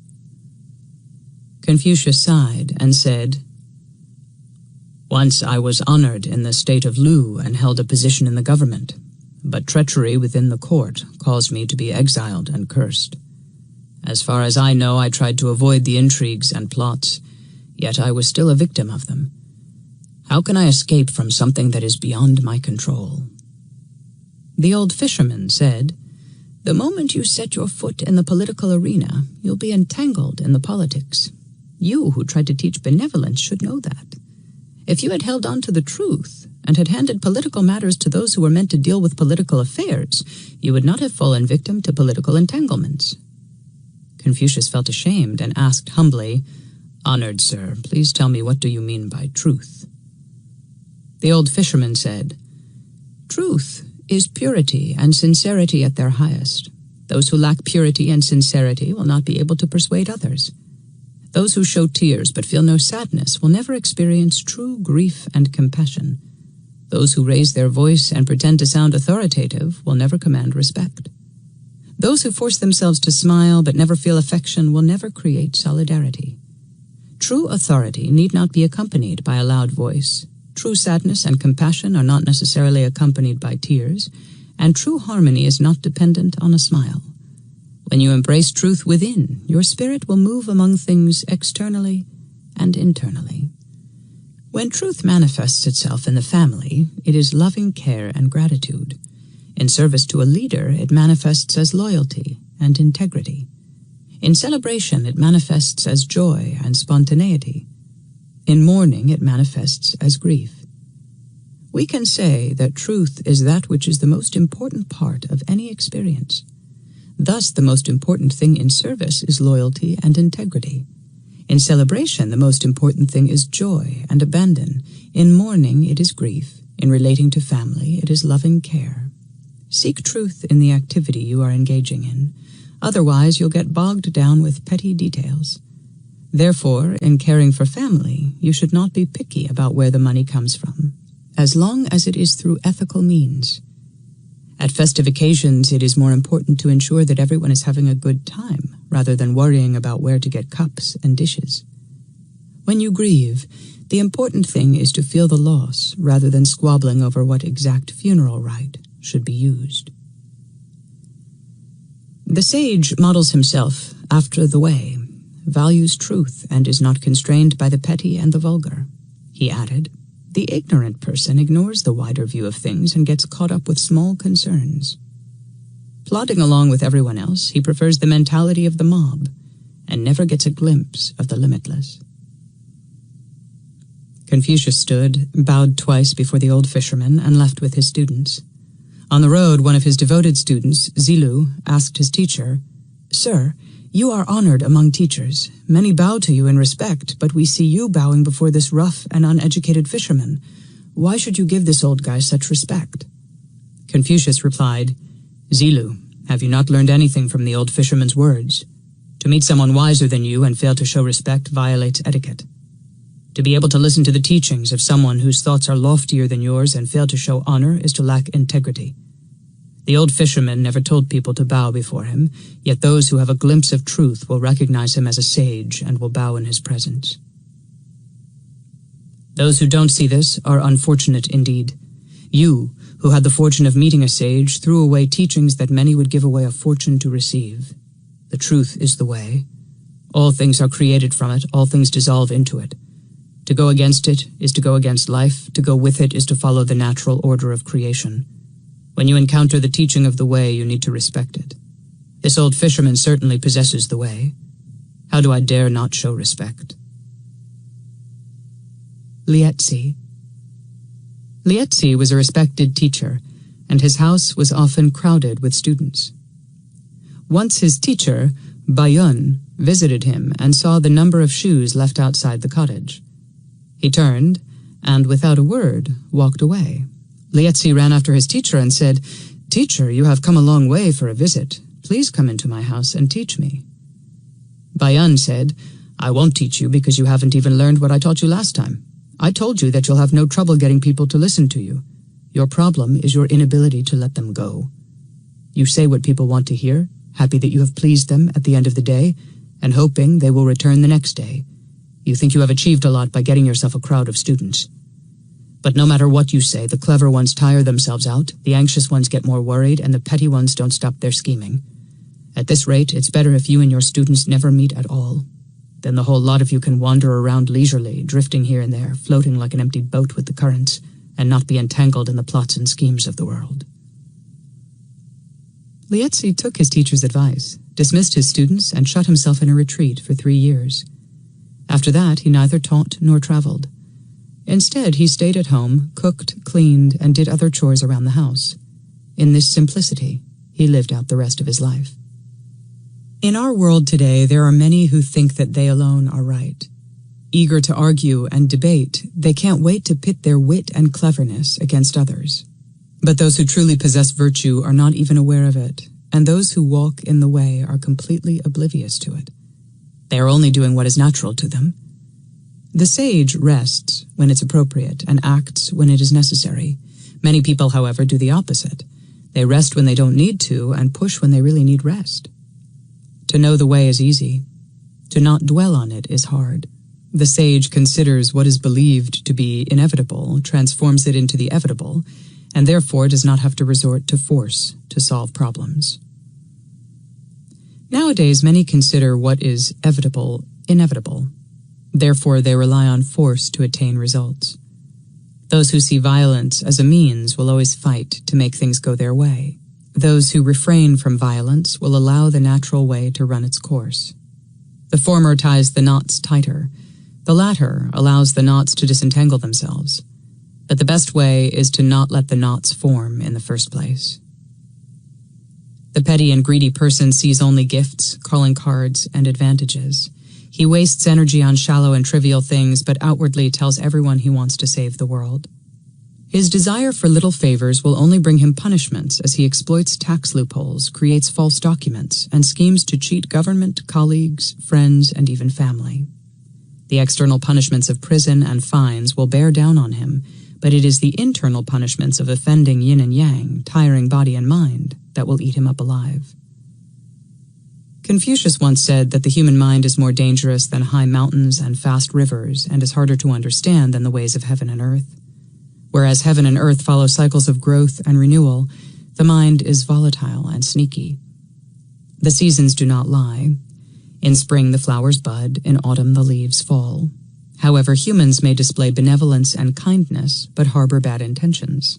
In public they may appear firm and trustworthy, but privately they are lazy and dishonest.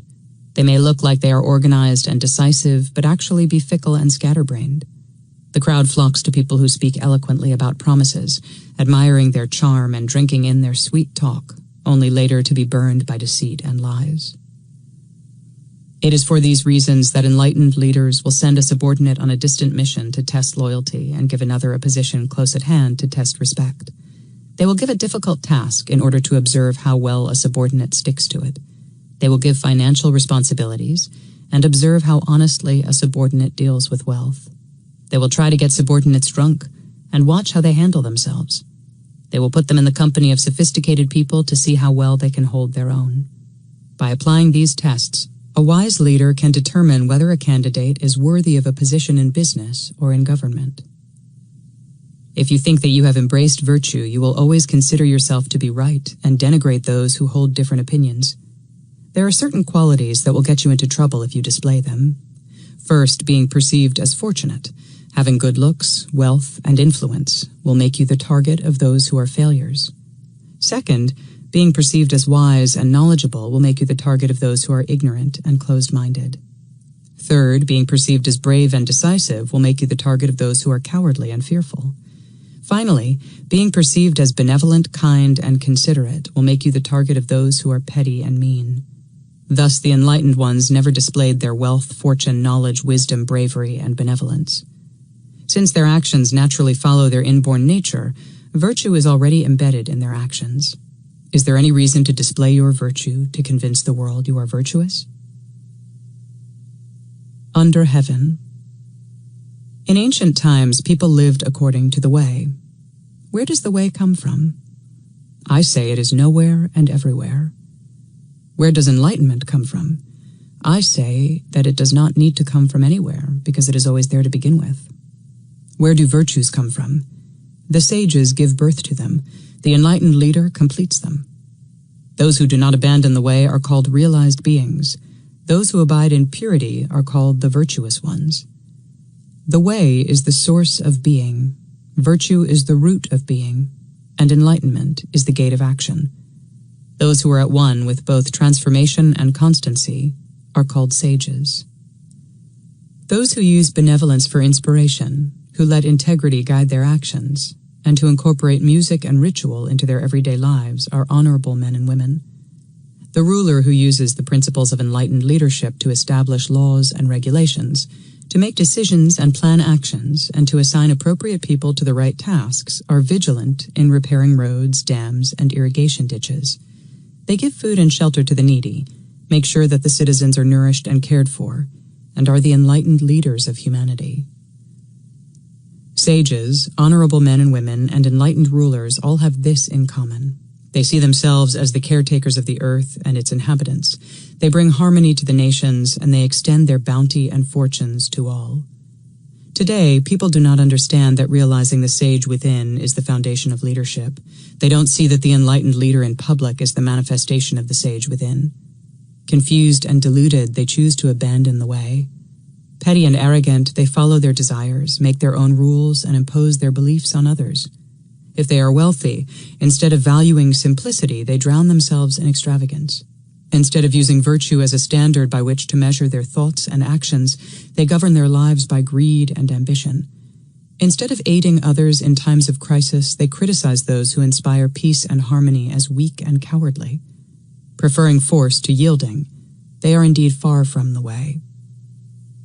Not to be tempted into using vulgar means for the sake of convenience, not to show off their wealth, not to bring suffering and hardship to others, and not to curry favors from the crowds, but to seek peace and prosperity for the world, to ensure that no one goes hungry and destitute, to know contentment, and to be pure and honest in everything that they did. This is what the sages did in propagating the way on earth. To act for the good of all and not be partisan, to be unbiased and just, and not to give in to the whims of the mob and interest groups. This is what the enlightened rulers did in propagating the art of the way in government. Discarding flowery knowledge, doing away with the importance of self, not forcing your will on others, and not meddling with the natural course of things are the principles of the way. Don't be too serious and pedantic, but at the same time, don't be too cavalier. Take out the corners and file down the rough edges so that you can tumble and turn with the 10,000 things. Go beyond acceptance and rejection. Don't get stuck on what came before, and don't be anxious over what will come afterward, but rest in the immediacy of the present. If you don't scheme, you will not invite perils. If you don't look for praise or recognition, you will not tangle with the jealous and the petty. If you rest in stillness, you will never lose clarity and good judgment. A large tree will be knocked down by a storm, a shrub with pretty flowers will be picked clean, and bushes with juicy-looking fruits and berries will be denuded. However, a tree that looks ugly and gnarly will escape loggers. Dull and unattractive flowers will not be plucked, and fruits that look dry and uninteresting will not be harvested. To regard the source as pure, to blend with the coarse and shun the shiny, to regard hoarding as poverty, to live in peace and contentment, and to abide in the radiance of stillness rather than the glamour of the world, these are the arts of the way. For those who practice the arts of the way, gentleness and humility are their outer marks, and respect for all things is their inner essence. When you are not preoccupied with yourself, then things will reveal their true nature to you. Let your movement be as fluid as water, your stillness be like that of a mirror. Zhuangzi said, "Know the male, but never let go of the female. Become the gully and not the ridge. Know purity, but do not abandon practicality. Strive for the valley and not the peak. When others push their way to the front, stay at the rear. When others lag behind, go forward. Where others hoard, embrace that which is empty. Where others tire their bodies and minds for achievement and profit, be easygoing and leisurely. Use profundity as your route and simplicity as your guide. If you are too brittle, you'll be broken. If you are too sharp, you'll be blunted. Always be generous and accommodating. Inflict no pain on others. Keep yourself from being twisted by trends and fashions. Trendy clothes are discarded when they lose their glamour. Fashionable ideas will be replaced when they no longer attract interest. The way, however, stays around because it is timeless. Zhuangzi expounded the way in an odd and outrageous manner. But then he himself was an oddball. He expressed the teachings of the way as unadorned, free of bias, fresh and incisive. He was not afraid to be nonpartisan. He never curried favor from the authorities or the crowds. He simply came and went with the pure spirit of heaven and earth. Although his words were sharp and wild, they never caused harm. Strange and unorthodox, his manner of teaching was never arrogant and derogatory. Above, Zhuangzi wandered freely in the embrace of the source. Below, he befriended those who knew no beginning and no end. His understanding of the way was broad, expansive, profound, and penetrating. He resonated with change, yet was rooted in the constant. When he spoke, his words were always valid. When silent, he was hidden and arcane. Zhuangzi was truly one who embodied the way under heaven. Alright, that about wraps it up for this one, guys. Thank you so much for watching. I appreciate the support. Be sure and like, subscribe, hit the bell, comment, share it, tell a friend.